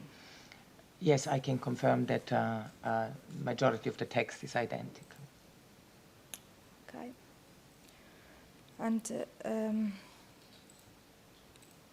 I would like to request admission, Your Honor, of the video that was just shown to the witness, which is the document with year and number 08197904, as well as the corresponding transcript in the English and Albanian versions, 08197904 TRET and 08197904 TRAT.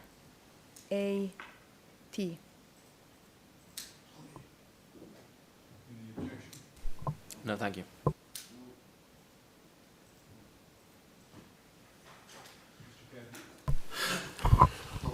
Your Honour,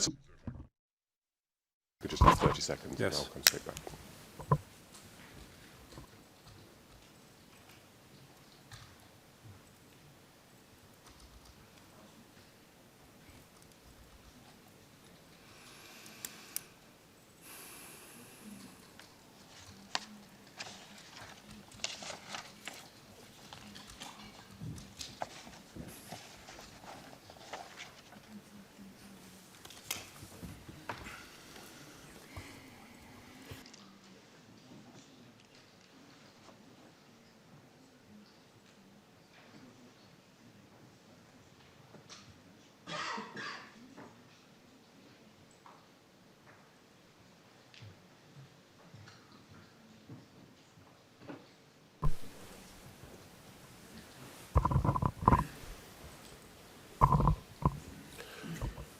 Your Honours, I think it's a matter that I'm going to have to take fuller instructions over lunch, so if I can reserve our position on that particular matter until after lunch. Microphone, Your Honor, please. That'll be assigned P. Please give it a P number. That'll be assigned P123, marked for identification, Judge. Thank you.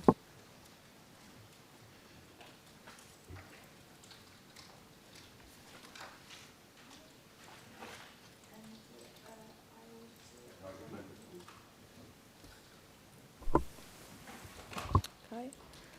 And to conclude on this, I would like to show to the witness the article within ERN 081915 to 081919, the last page in particular.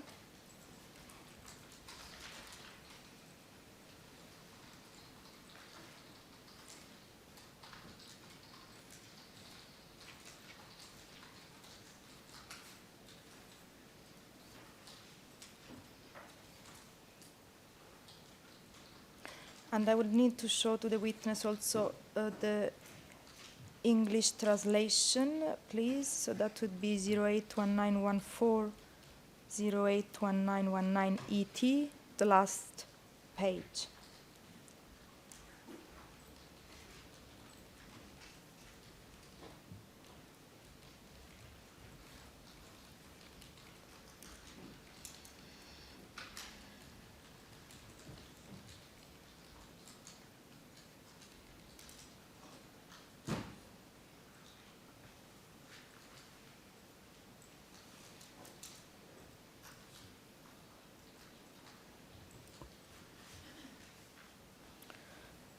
Now, in relation to the contents of this article,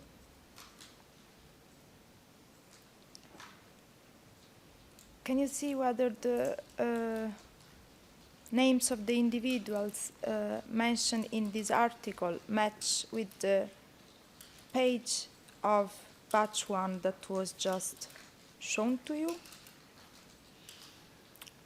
And if necessary, I can display it again. Because before the tab number was not correct, so if you just give me the tab number, then I can check on the hard copy. Yeah, so the tab number is 14, and I would like, please, to show on screen as well the document with ERN number 081031, 081031.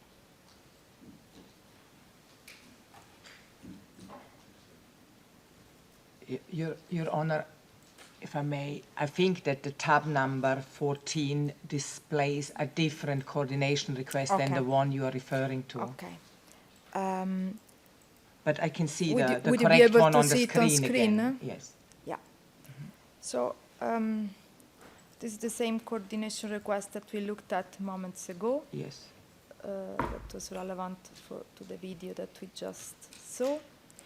And I'm asking whether you can notice in relation to the contents, the information provided in the text of the article, any correspondence between the information provided in the article and the contents of the coordination request displayed on the right side of the screen. Yes, I can confirm that there are similarities. Thank you.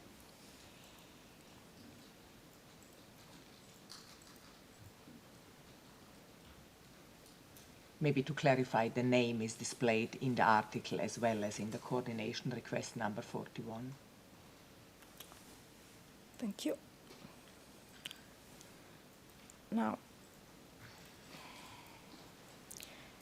I would like to show to the witness the document with the ERN number 08.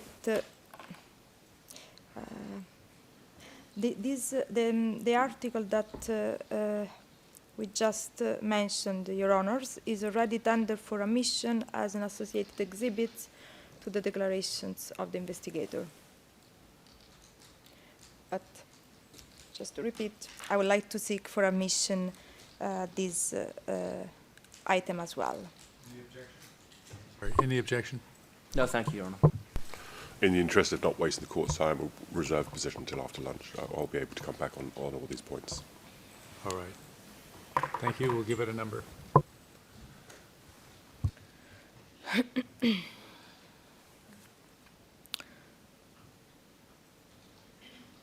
Now, Microphone, please. is 081915, 081919, as well as the English translation 081914, 081919 ET. Thank you. Thank you, and that'll be assigned P124 MFI, Your Honours. Okay. And now I would like to show to the witness the item 081361 to 081378.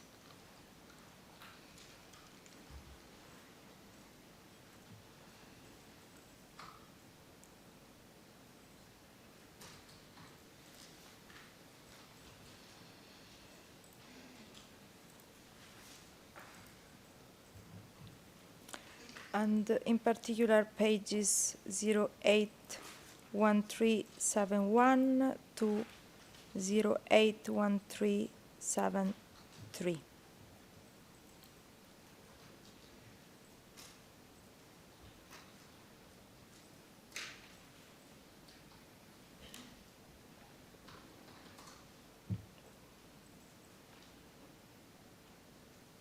And I would like to move to the page 081373. Investigator, this is in tab 64 of the documents in front of you.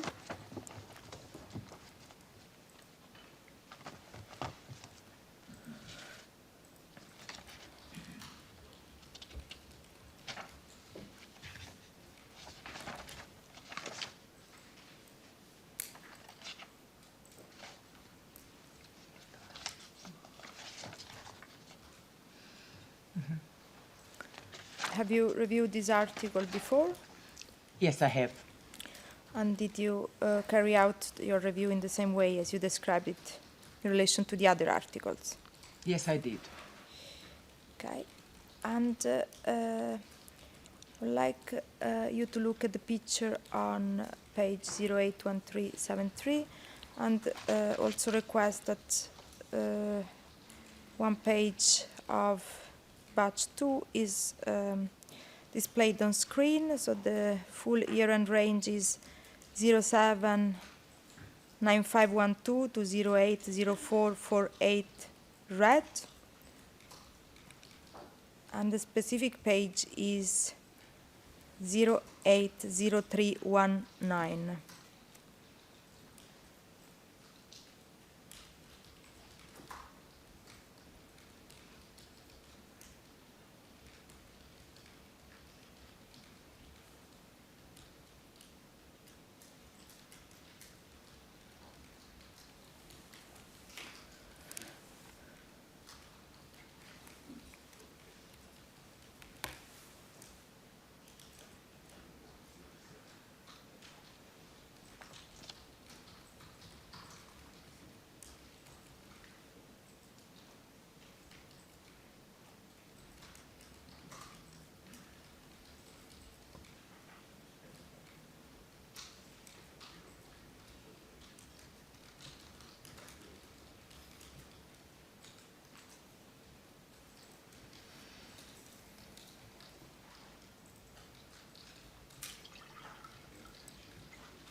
Okay. Yeah.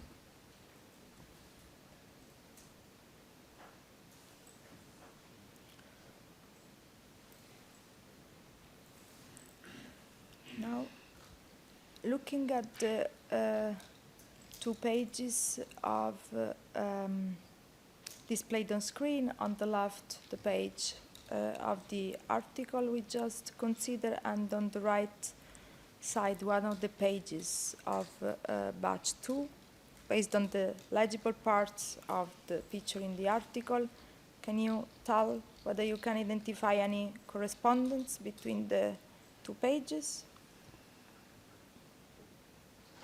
I can identify that it's the same author, the same date, the location of the court, as well as a case number, and that the original is in English, this document is in English, Okay. and partially stamped. Okay. And does the stamp on the bottom right look the same?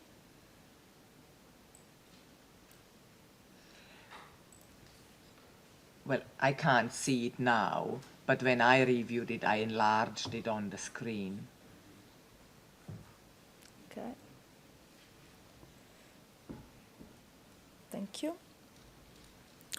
And I would like to also tender this article for admission into evidence is within an year and range which is already pending admission, but the specific English translation is 081371 to 081373 ET.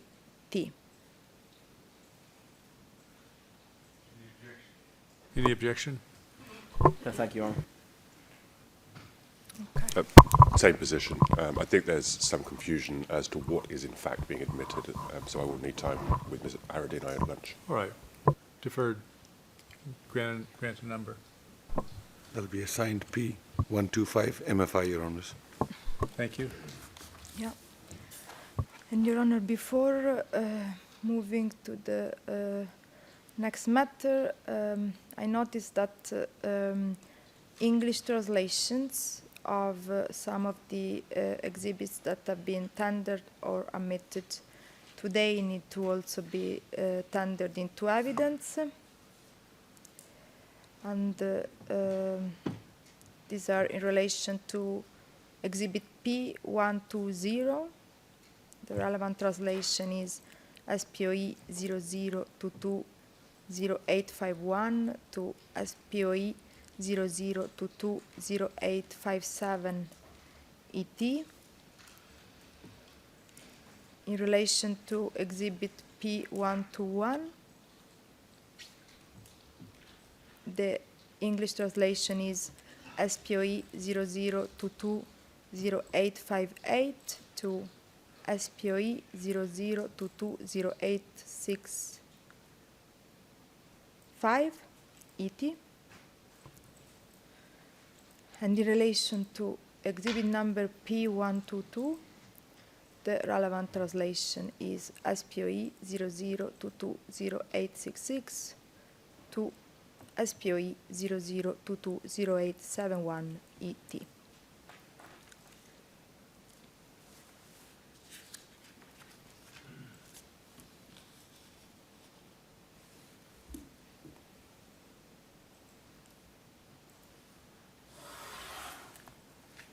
We have about 5 minutes, Ms. Boliti.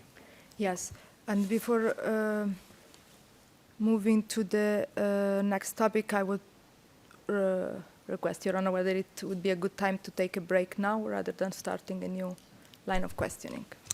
Okay, before we break, just a couple of matters. First of all, the witness can be escorted from the courtroom.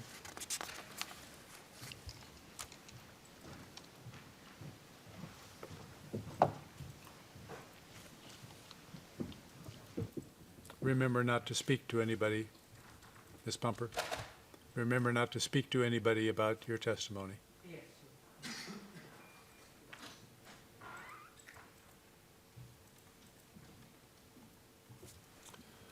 I have three short items. Ms. Bellini, I'm not sure, we went through a lot of material in this session, and I'm not sure all of it got offered by you. You might want to review your notes or compare with the court officer's notes prior over the noon hour to make sure. It seemed to me there were some that did not get offered. I will ask you one other thing, just to give some fair notice to the defense. About how much time left in your direct examination do you think there is? And I'm not trying to bind you to something, just give them a notice. We anticipate that we will be finishing today. Okay. So cross-examination could start possibly today, but probably more likely tomorrow. Thank you. Appreciate it. And Mr. Cadman, I'll remind you now, and then you've got, I think, three items that have to be addressed when you come back. So we will stand adjourned for lunch, be back here at 2:30, and we'll continue. We are adjourned. All right.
All right.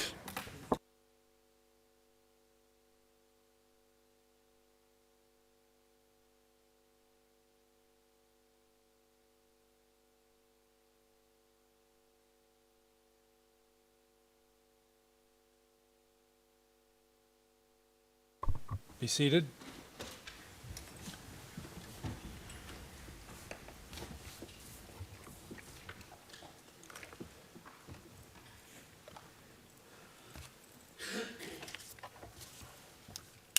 Mr. Cadman, as to those three exhibits that were offered, and what say you? First of all, Your Honour, I'm grateful for the opportunity to have taken instructions on those points. The admission of those news reports are not, no objection is raised to them. It was more a question of the content and the suggestion that Mr. Haradinaj had been the creator of those. But those are matters that we'll deal with in the fullness of time. Thank you. Those three exhibits are admitted. Can I, Your Honour, sorry to surprise you. Yeah. Can I raise an administrative matter? Yes. Mr. Gucati has a long-standing issue with his leg, which the trial panel, I think, may be aware of. During the course of the day, sitting down for long periods can cause him some pain and discomfort. Occasionally, he may wish to stand up and just listen to proceedings actually as he's standing on his feet. It alleviates the pain. If, therefore, he stands up during the course of testimony, I hope that's okay, and wouldn't wish anyone to be alarmed. As long as it's okay with security, it's okay with us. Thank you. And I don't see any shaking of heads, so. Thank you. Okay. And then, Ms. Bolidi, have you checked the admissions? Yes, Your Honor, I did, and there is just one item that still needs to be tendered for admission, and is item 094674, 0946 275. Please describe what it is.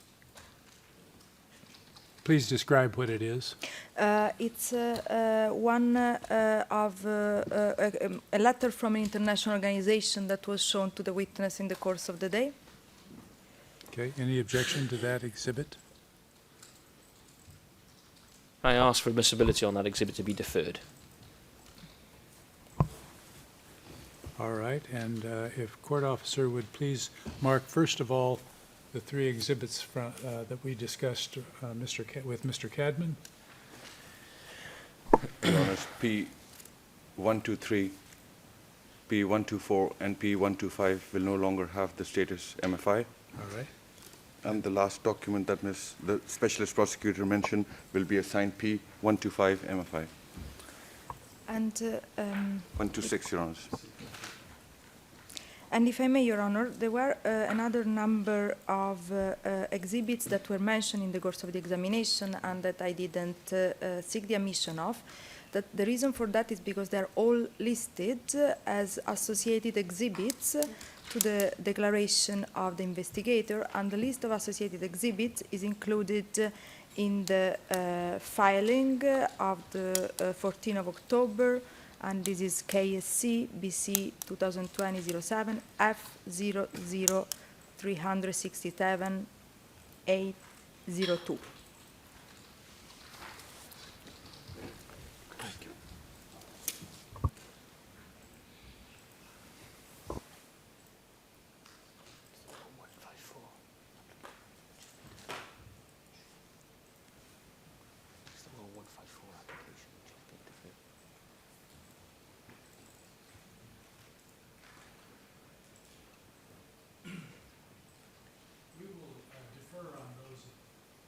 We will defer on those at this time and make a decision on whether we want them in effect as annexes or whether they should stand on their own. We will rule on that later on. So they'll have to have a P number also, Mr. Court Officer.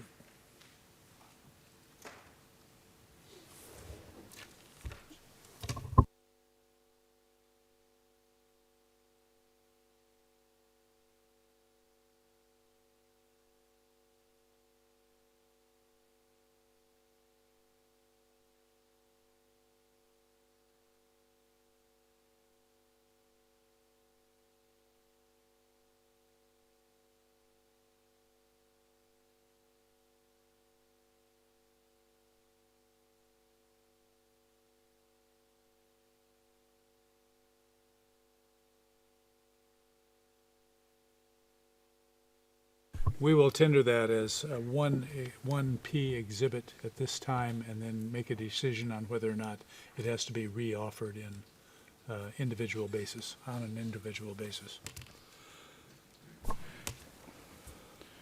Could Specialist Counsel confirm if these are in legal workflow?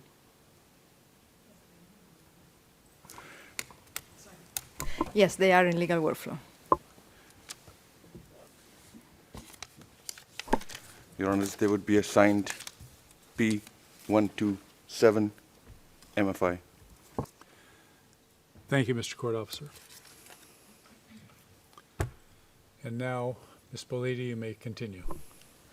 Yes, Your Honor, just for the record, I would like to note that the Deputy Specialist Prosecutor joined the hearing after the break. Yes. And I will wait for the witness to come back. Right. You may bring in the witness then.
All right, Ms. Bumper, you may take a seat.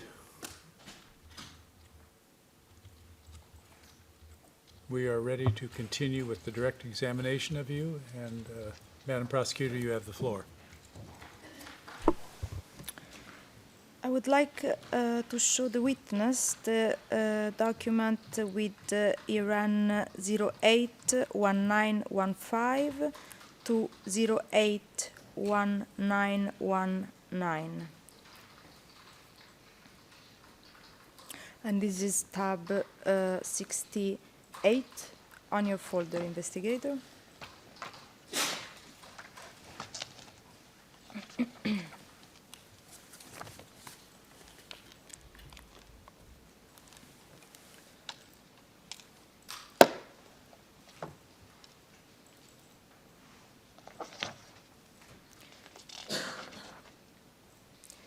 Thank you.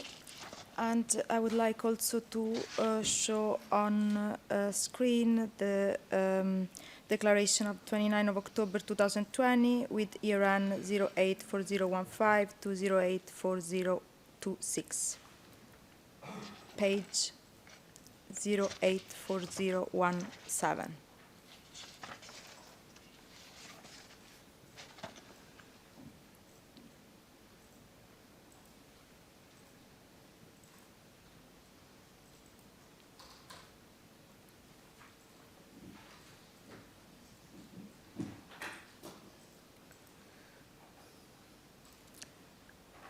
Now, investigator, I would like to direct your attention to paragraph 17 on this page. You refer to one of the articles that you reviewed, and you refer in the footnote to an year and number. Can you tell whether the document that is shown on the left side on your screen is the article that you reviewed? Paragraph 17. Yes.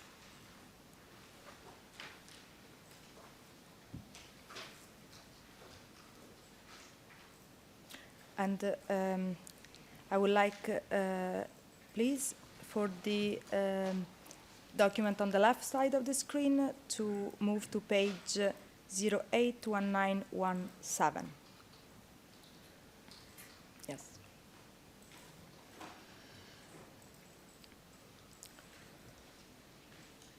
I can confirm in the positive. Thank you. And can you clarify which kind of review have you carried out? It was the same review as I've done with the articles which were shown to me before. Thank you. And in paragraph 17 of your declaration, you highlight that the article mentions the name of a person, which is also mentioned in requests included in batch 1.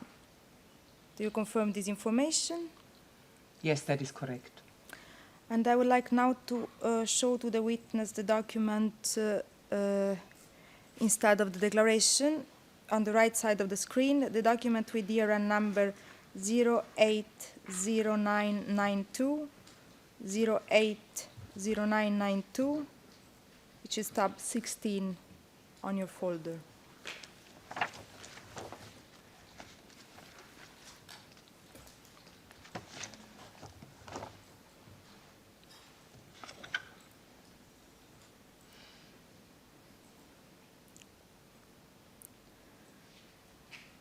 Now, is this the document in batch 1 that you used as a comparison for the information included in the article on the left side of the screen with the RN 081917 081919?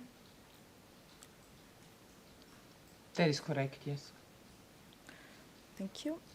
And now I would like to show on the right side of the screen an article with the year and number SPOE 00220808 to 00220810, which is tab 90.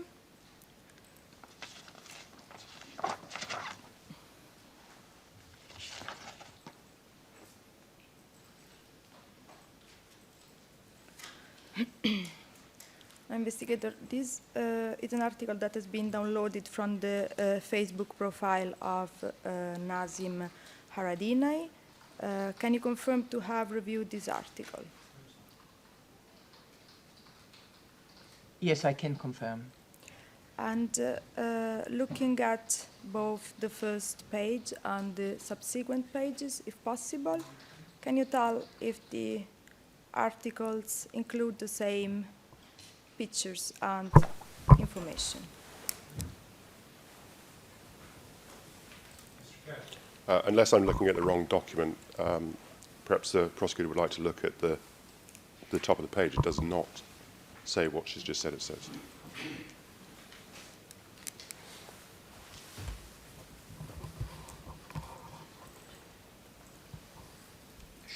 Assuming the evidence screen is the document that Ms. Bellici is referring to, the web page address is present on the screen. It makes it perfectly clear it's not from Facebook, it's gazettanewborn.co.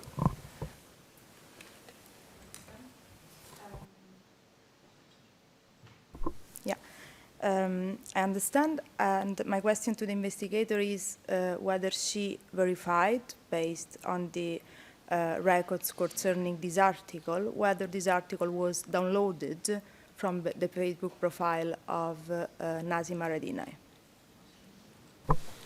That is not what the prosecutor said. Perhaps she'd like to have the record read back to her, or she'd like to put the question again. She just did the question. You may answer the question. I can confirm that I have seen this article on Mr. Haradinaj's Facebook account. Okay. And can you tell whether the articles on the left side of the screen and the article on the right side of the screen contain the same pictures and information?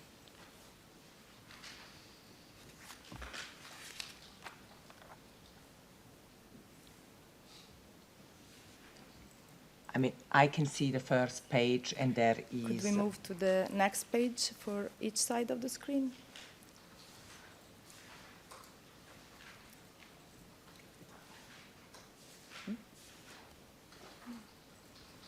Yeah. And if the one on the right side could be made a little smaller.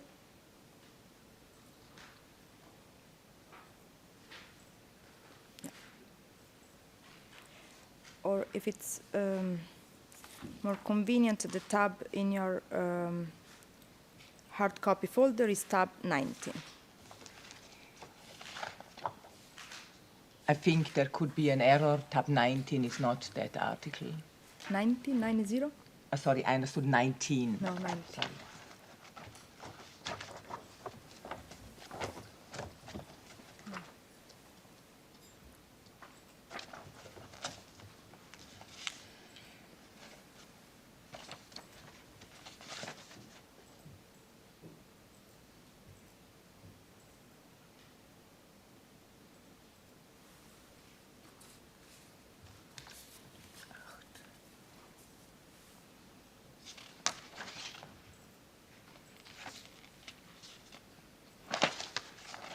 Thank you, I've seen it. Yeah. And can you confirm whether the information in the article that you have addressed in your declaration and the article downloaded from the Facebook profile of Mr. Nazim Haradinaj is the same? I can confirm that, yes. Thank you. I would now like to show to the witness a screenshot from a video already admitted into evidence with exhibit number P00003 and the timestamp is 0007.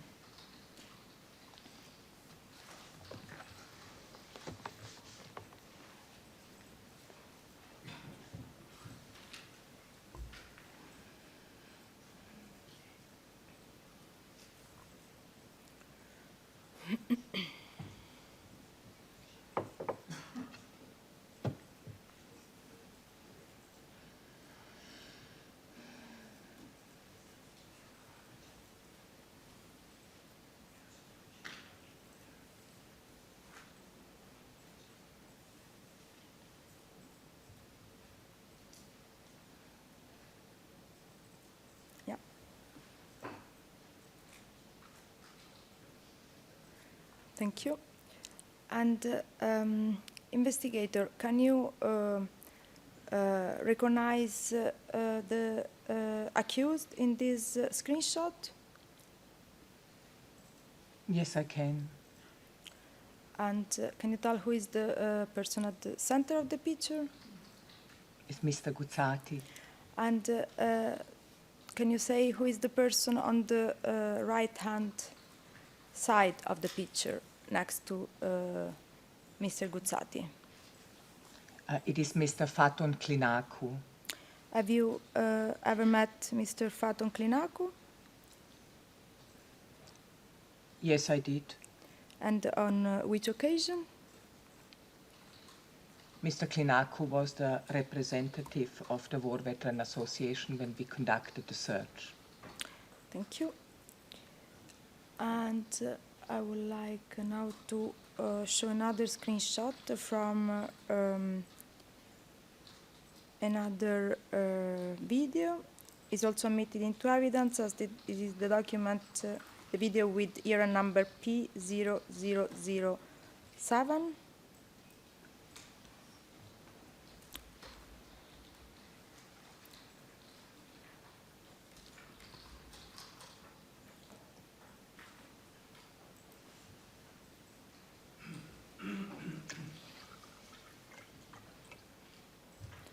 And I would like to go to the timestamp with reference 10 minutes, 30 seconds. No, 10:45. Sorry. Yeah. I took it from the timestamp on the. Yeah, that would be fine. That's fine. Annie would do. This is good.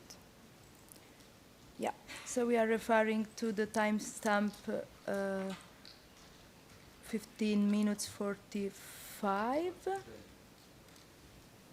And can you tell if you recognize the person depicted in the screenshot? Yes, I do. Who is this person? This is Mr. Tom Gashi. And have you met Tom Gashi before? Yes, I've met him on several occasions, including he was the legal representative at the search of the War Veteran Association. Okay.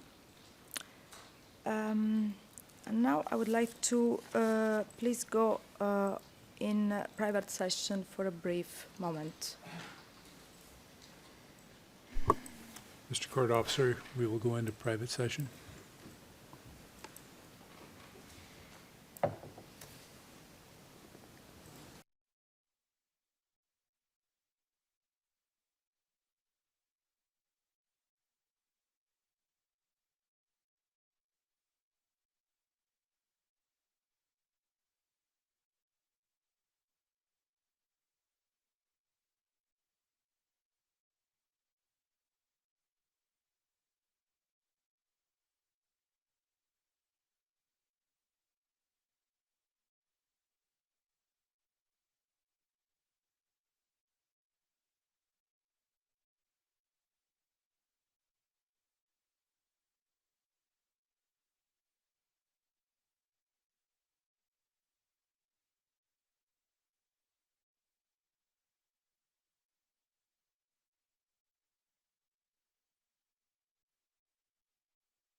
We are in public session, Your Honours. Thank you. And investigator, to your knowledge, did SPO staff members contact witnesses or potential witnesses following the press conferences and seizures of documents at the KLA War Veteran Association? Yes, they did. And how do you know that? I was part of, I contacted 2 witnesses myself. It was very well organized effort.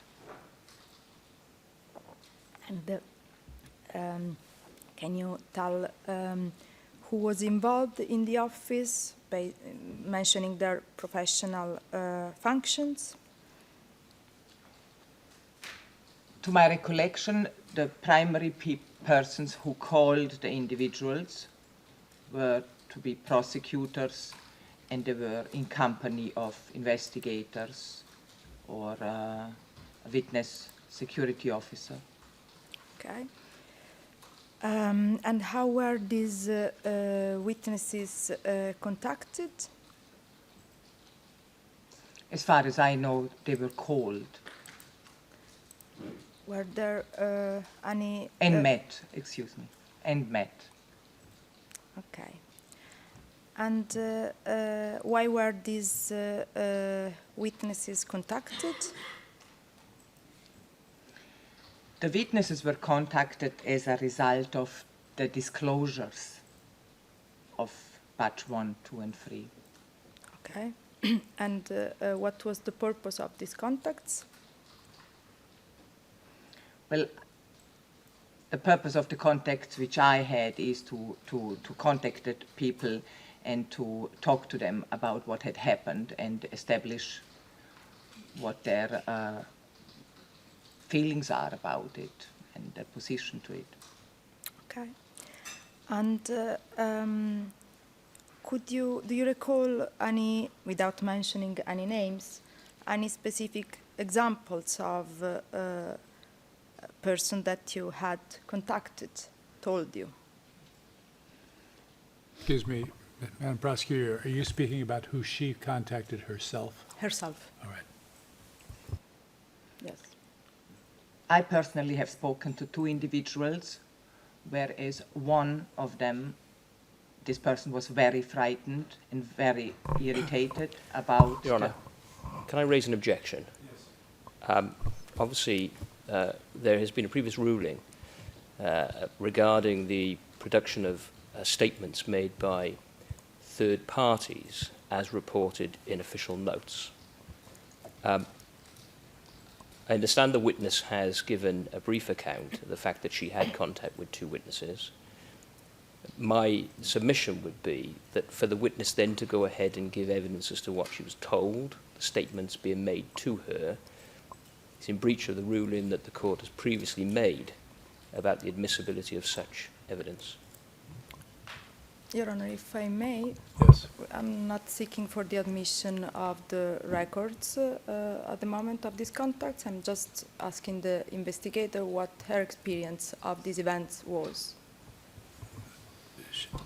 But what she is seeking to do is adduce evidence of the statement made by another person to this witness. Made to her. Made to Hearsay is your objection. We go back to this submission I've made before, which is that the SPO is seeking to evade the clear effects of Rules 153, 154, 155, which are intended to set out a clear regime for the admission of statements made by third parties other than through their own oral testimony.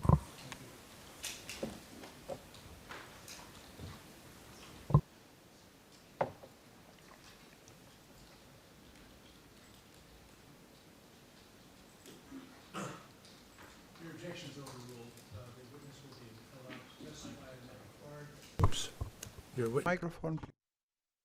Your objection is overruled. The witness will be allowed to testify in that regard. This is hearsay evidence. Of course, it is allowed under these rules. The weight to be afforded to it is for us to decide. And we do understand that there is a confrontation issue, and those will be taken into consideration. Go ahead. Investigator, so could you please tell what the witnesses that you contacted tell you in the course of these contacts? So, if I can repeat, one witness, the specific person was very scared, and the witness explained that he had been burned, his identity has been made due to the fact of these disclosures.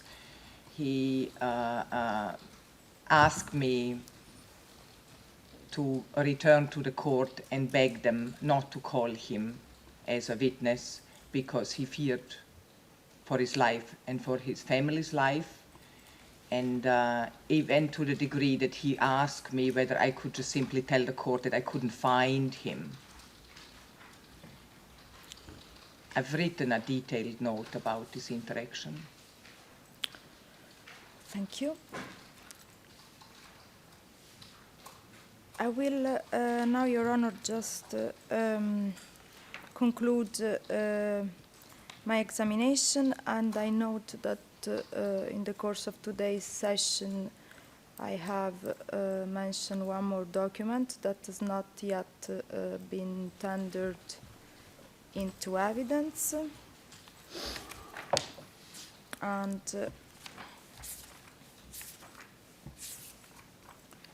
this is the document with hearing number SPOE 00220808 to 00220810.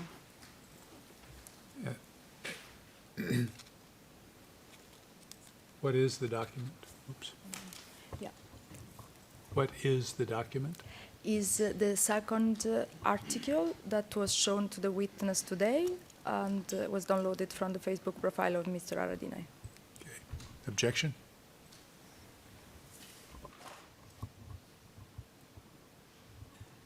In the circumstances, yes, there is an objection. Microphone, please. There is an objection.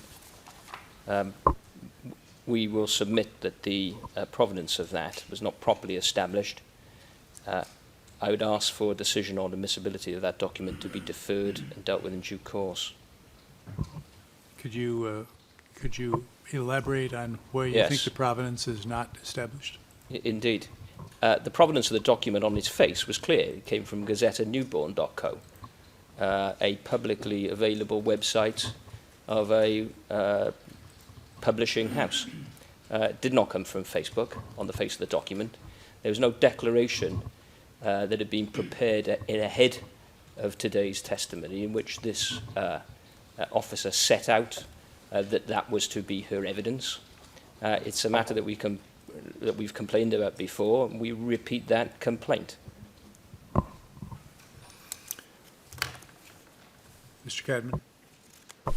I can only endorse what Mr. Rees has said, and it's certainly the point that we raised earlier when the reference to Facebook was made before lunch.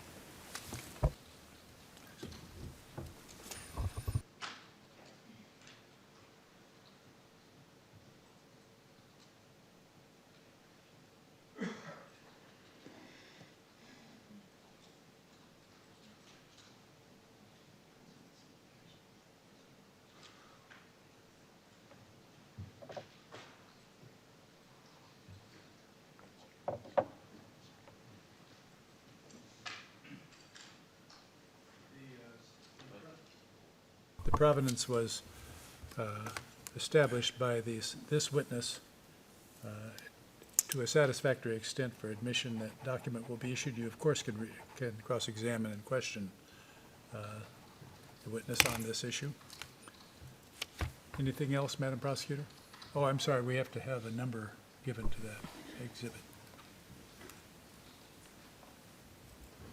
And that'll be assigned P128, Your Honours. Thank you. Your Honor, I just would like to reiterate my request for admission of the declarations and the associated exhibit under Rule 154.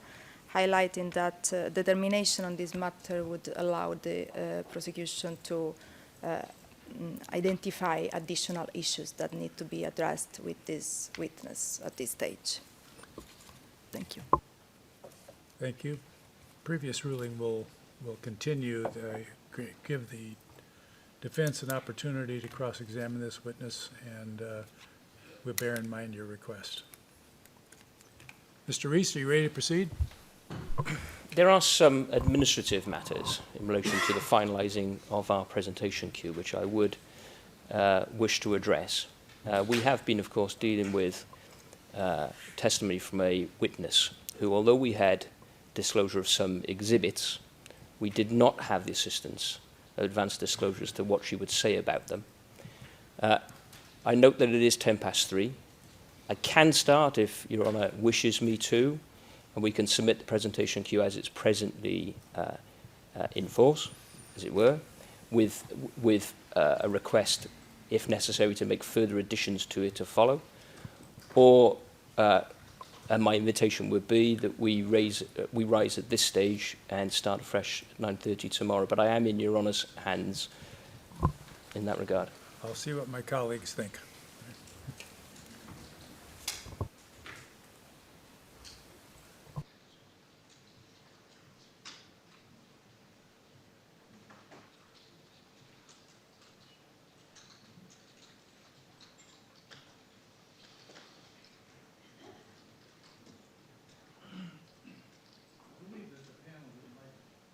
I believe that the panel would like you to go ahead and start. Do those things that you can do. Some of it's preliminary and foundational, and we can use the better part of this hour for that purpose, and then you can overnight get your queue ready to go to a satisfactory extent for you.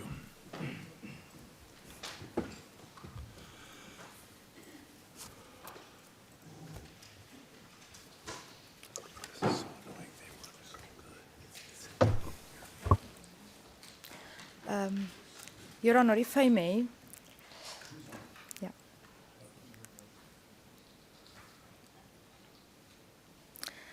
Yes, ma'am.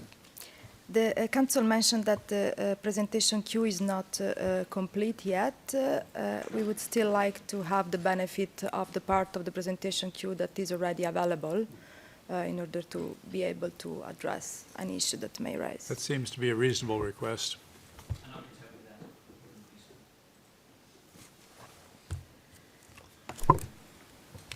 All right, Mr. Rees, the floor is yours.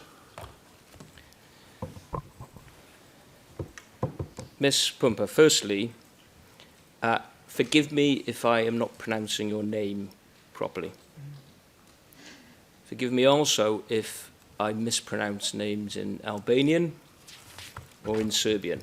I will do my best. At least I hope that I will say them well enough so that they're clear. If at any point I say something that is not clear to you, for whatever reason, please stop me and ask me to repeat it, perhaps in a different way, or to rephrase it, make it clear to you so that you follow, okay? I will do, thank you. Are you the investigator with overall responsibility for the investigation into this case? No, I'm not. Who is that, please? The overall responsibility is with the prosecutor, Ms. Polici. Is she assisted by an investigator who, for the purposes of investigation, has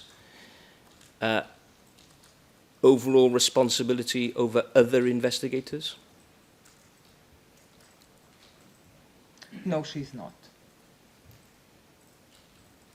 Formally. I mean, formally not. What about informally?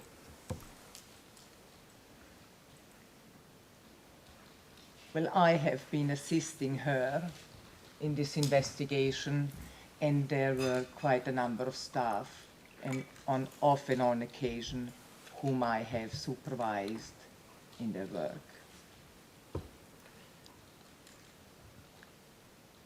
And your involvement in the investigation commenced on what date? My involvement started with the search. And that was the 25th of September? That is correct.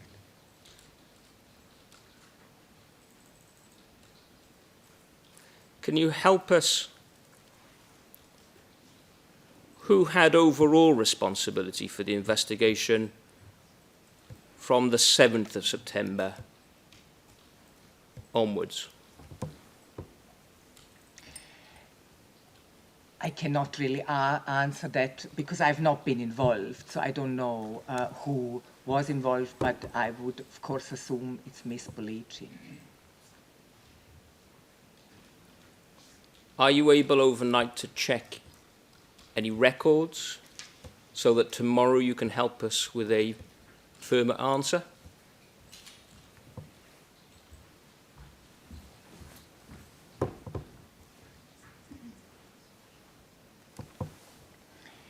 If I may just clarify, so you would want to know who was overall in charge, not the individuals who were involved?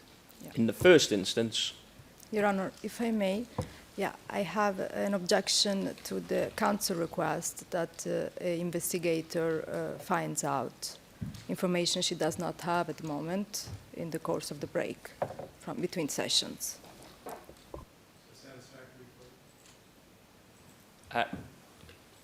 well, with respect, no, Your Honour, I think it's a perfectly reasonable request. Microphone, please. That's a matter for her, but the question I submit is perfectly reasonable. How she responds is a matter for her. So, Microphone, please, for Your Honor. Just a second, Mr. Rees. I had my mic off. The question was to you, and you can answer if you know, and if you don't know, you can say you don't know. All right? Mm-hmm. All right, go ahead. So,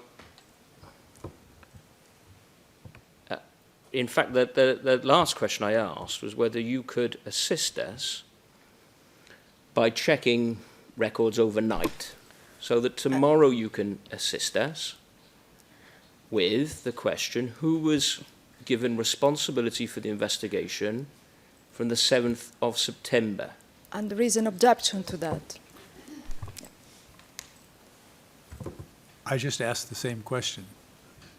She indicated during a break that overnight, in this case, because we're not going to Yes. take a break, she would have an opportunity to review and Yes. come back and testify. Indeed.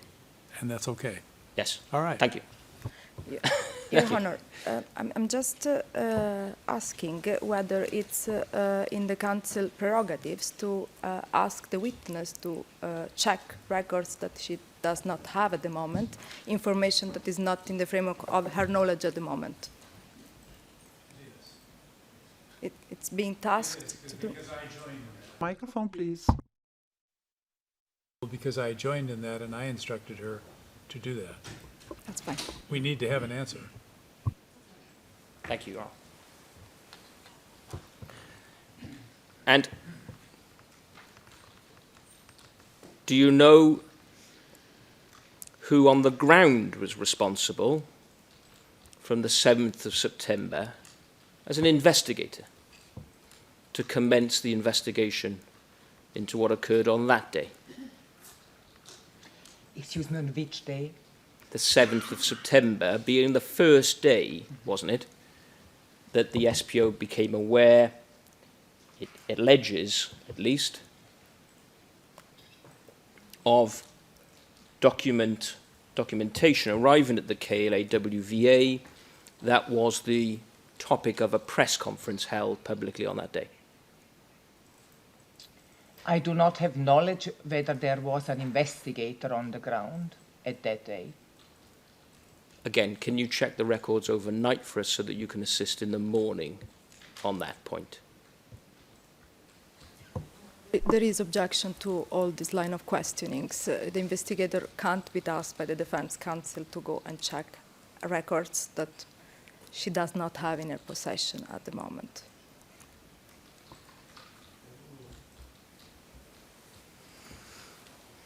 So, could you check those records so you can assist us on that tomorrow morning? Your Honours, if I may say, I don't believe that there are records which I can check whether an investigator was on the ground at the time. What I would do is that I would speak to the staff who were on the ground and ask them whether an investigator was there. Microphone, please. To check, then that's perfectly acceptable. If just also for the purpose of completion, what I can think about what one could check is, because we have travel records, so I could see from travel records whether an investigator was at the location at the time. Mr. Reese is asking you to see if you can check. If you can check, that's fine. If you can't check, that's your answer. Okay, thank you. Your Honor, Indeed, and Yes, Ms. Politi. Yes. The witness has been instructed not to speak with staff within the SPO about this case, so this would be an exception to that ruling. You're correct. indeed.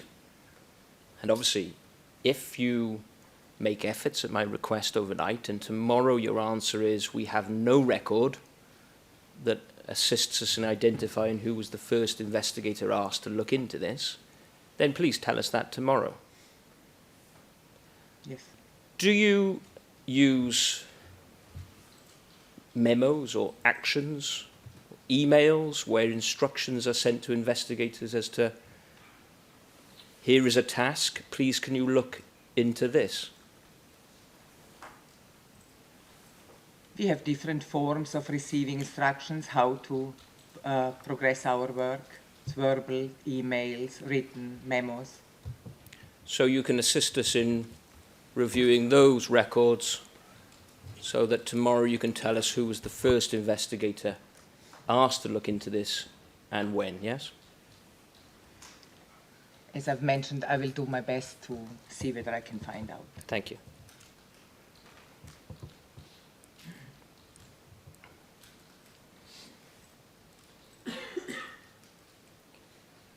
And you have been asked some general questions by the prosecution about systems in place within the SPO, and I will ask some questions also. So again, when you look at those records overnight, because I will be asking you some questions about how the investigation progressed, please can you do your best to get a general overview of that investigation from the records? Please can you assist with that?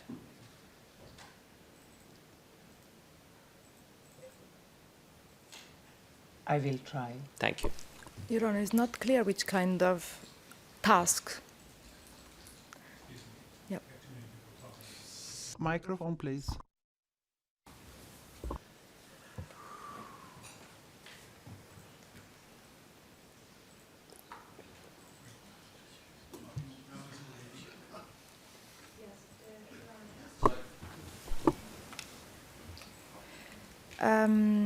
The request from Council is extremely broad and is in fact a task to conduct an investigation into the investigation which the witness is supposed to conduct overnight in order to provide an answer to the Council, and it appears to be a way to circumvent previous non-disclosure orders in relation, or pending non-disclosure matters in relation to the investigations in this case.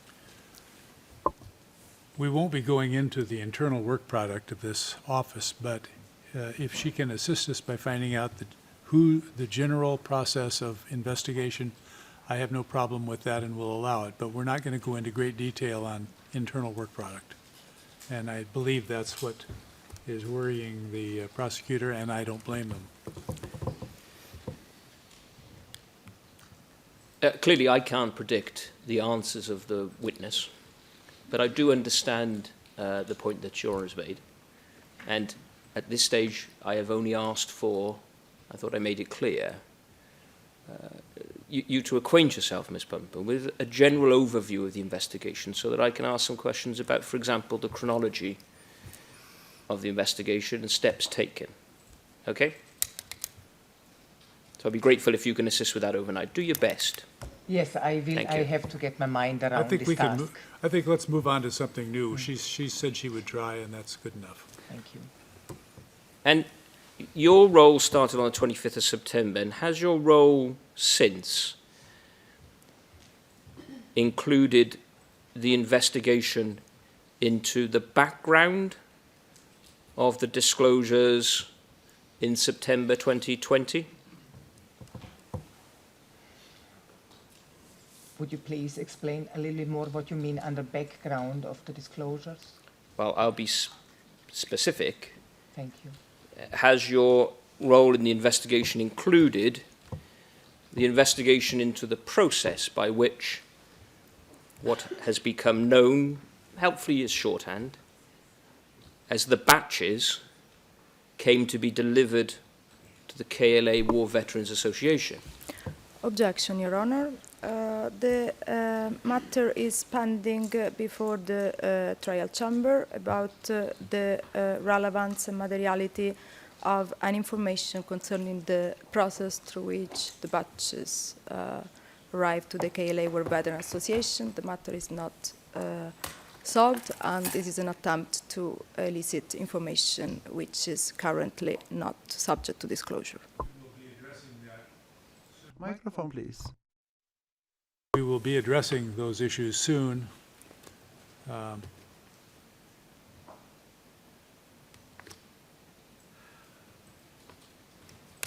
I will sustain the objection at this point, and you can move on to a different line of questioning. You can bring that up at a later date.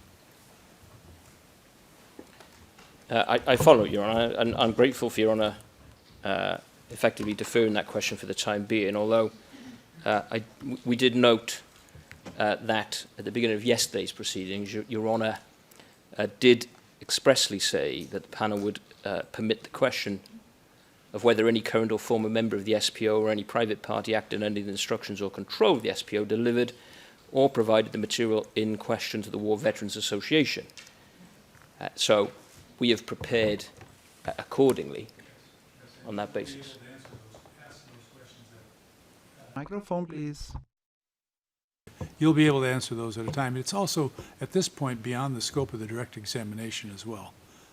I'm not restricting you in the future, but I'm telling you right now, we have to take some other actions before you can ask those questions. Well, at the moment, I'm not entirely following, Your Honour, but perhaps I'll reflect on that overnight and see if I can discern where we're going tomorrow with it. Okay. Can I just raise one thing about that question? I wasn't asking for any detail. I was only asking for the witness to confirm if she had been involved in that investigation, because that may affect where we go with this witness, as it were, Your Honour.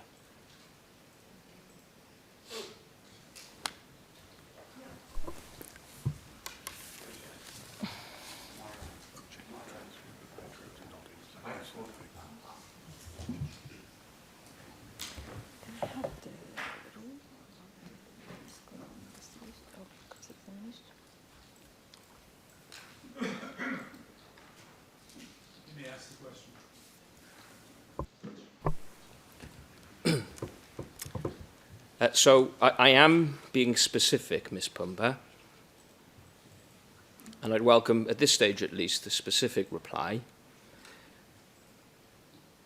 Were your investigation responsibilities that began in relation to this case on the 25th of September onwards, did they include investigation into the process by which the batches came to be delivered to the KLA-WVA?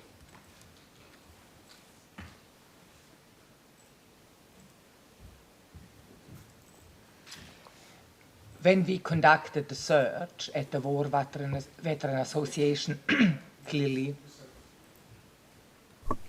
That called for a yes or no answer.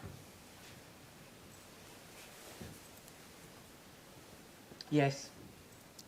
Thank you. Then I will move on and we will reflect overnight and, if necessary, revert tomorrow. You told us that you joined the SITF in January 2016 and then subsequently moved directly to the Specialist Prosecutor's Office. Did you work for ULEX before then? Yes, I did. For how long did you work for ULEX? I joined ULEX in mid-2009, so it was 5 years. 5 years, yeah, 5 years. And so for a significant period of time, you have been based in Pristina, is that right? That's correct. And you have come to meet many people, likewise based in Pristina over that period of time? Can I just clarify, is that ULEX staff members? ULEX staff members? I was a ULEX staff member. SITF members of staff? No, I have not.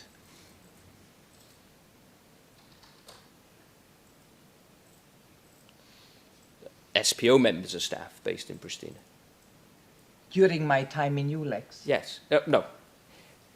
Since you began working for ULEX in 2009? Well, while I was working for ULEX, I have not met anybody from the SITF, neither from the SPO. It's only when I joined the SITF, that is when I met them. Okay. And other members of the community in Pristina during your time there? You've met many people? You mean Kosovars or internationals? Kosovans? Yes, I did meet many. Internationals? Yes, I did meet many.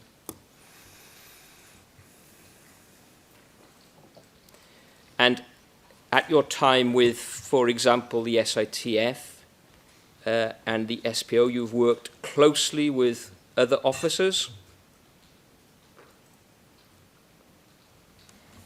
of those organizations? You work closely with other officers? Of the SPO, SITF, and ULEX?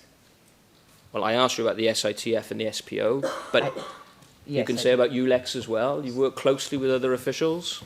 While I worked with the SITF and the SPO, I worked closely with their staff, of course. And during your time with the SITF and the SPO, have you met with Serbian officials?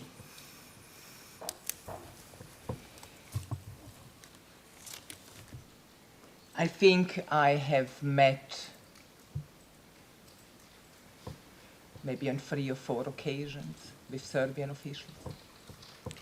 Have you had correspondence with Serbian officials?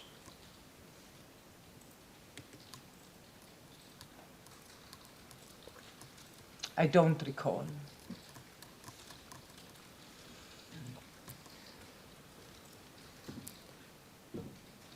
Have you developed any close relationship with any Serb official? No, I have not. Of your colleagues at the SITF and the SPO, you are aware of them, of colleagues corresponding with Serbian officials? Yes, I am aware. And meeting with Serbian officials? Yes, I am aware.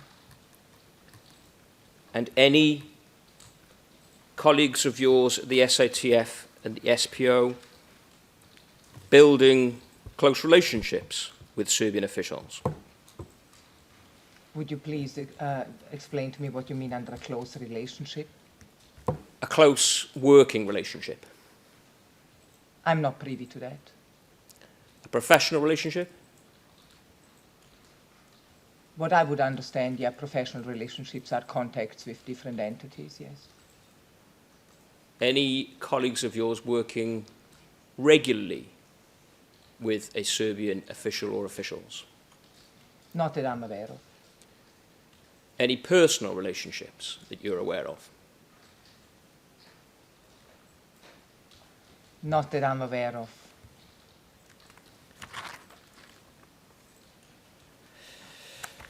Let me ask you about confidentiality. Do you agree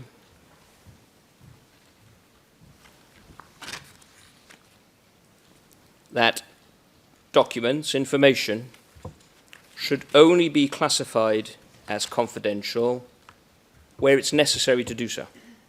Honor, the council is asking for the witness opinion, and I don't think the witness is here to provide opinion on classification of documents. Sustained. Well, could I address the trial panel first as to why I asked the question? Go ahead, shortly, Thank you. briefly.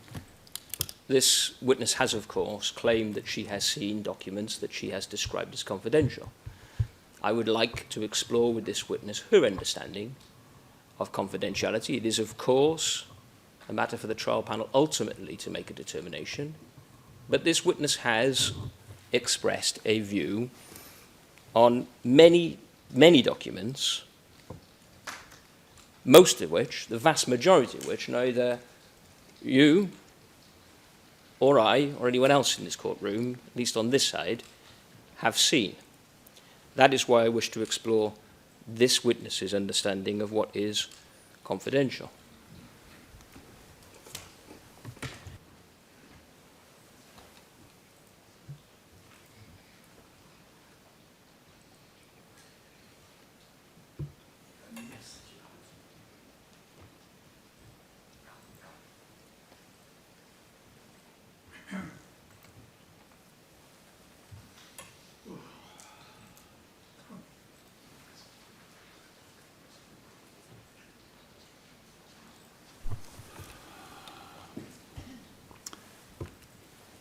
This witness did not testify as to meaning of confidential. She testified as to identification of documents bearing indicia of confidentiality. She never testified about what that meant, how it got there. So you're going to have to rephase your question. You can certainly ask questions about how she arrived at her conclusion that those items were confidential, but not to go into detail with her on the issue of definitions.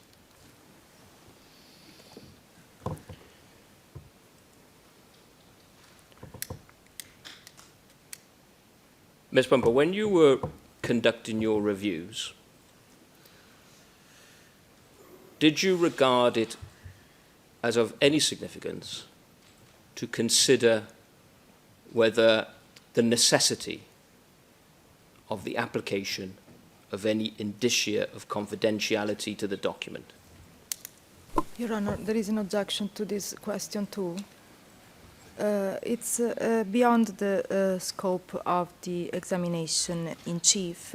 The witness testified about factual circumstances concerning documents she reviewed, not about her opinion about the necessity of the classification of a certain document as confidential, and this still goes into the request for the witness to provide an opinion. Sustained. I understand, but you're going to have to come up with a different question, a different line of questioning if you want to continue as to the question, confidentiality, but it's never going to get to an opinion of what it means or whether it was necessary, because that wasn't her job. She never talked about that in her direct, therefore it is beyond the scope of the direct examination. I follow, and it's certainly not the intention of my cross-examination in any way to elevate this witness's answer to the question I asked into some sort of expert testimony on the law. Absolutely not, and I make that clear. But this witness has been tasked, in the absence of non-disclosure of many, many pages of material, to conduct a review, to identify what is put forward by the SPO as being the relevant factors for you to consider from those documents, without looking at the documents themselves, And therefore, I wish to ask some questions to establish her understanding. It carries no weight other than assisting in identifying what factors she applied to conducting her review. That's simply the task. But that's not what you were asking her with your question. You were asking her what the meaning was, and that's not part of her duties, and I won't allow that question. So the objection is sustained. You've made your record. Move on. Did you regard the necessity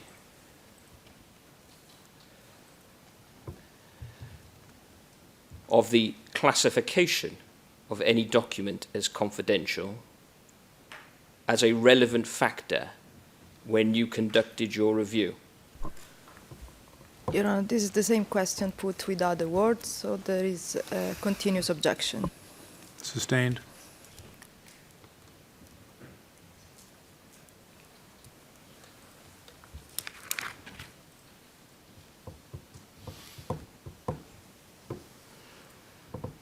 The designation of a document as confidential is not to be used, is it, to prevent embarrassment to a person? Objection. You might need to ask her first if she knows what the intention is, because you're assuming that she knows that. If you were aware that a person had designated a document as confidential to avoid embarrassment, would you regard that as a material factor Your Honor, in there your is review? an objection. The question is entirely hypothetical and is going to the same point that has been overruled by the trial panel for several times now. With this occasion, I also like to note that we did not yet receive the presentation queue of the defense. That question is amounting to the same thing. It's asking for an opinion of hers that she's not qualified to answer under the present circumstances and given the direct examination that she's undergone. Well, in the circumstances, Your Honour, I have attempted to make a start. I would wish to reflect on the observations that have been made thus far, and we may save time if I'm allowed to do that. We can perfect the presentation queue overnight, and we'll be ready to begin first thing at 9:30 in the morning with a clean start. And we'll deal with that question that you started out with that I deferred on, and we thought we'd both think about overnight. So, Yeah. All right. Please escort the witness out. Madam Usher. Your Honor, in relation to the presentation queue, should there be any problem in releasing it to legal workflow, we would request that the counsel forward it via email in the meanwhile, and then follow it any legal workflow queue as soon as available. Is that all right with you?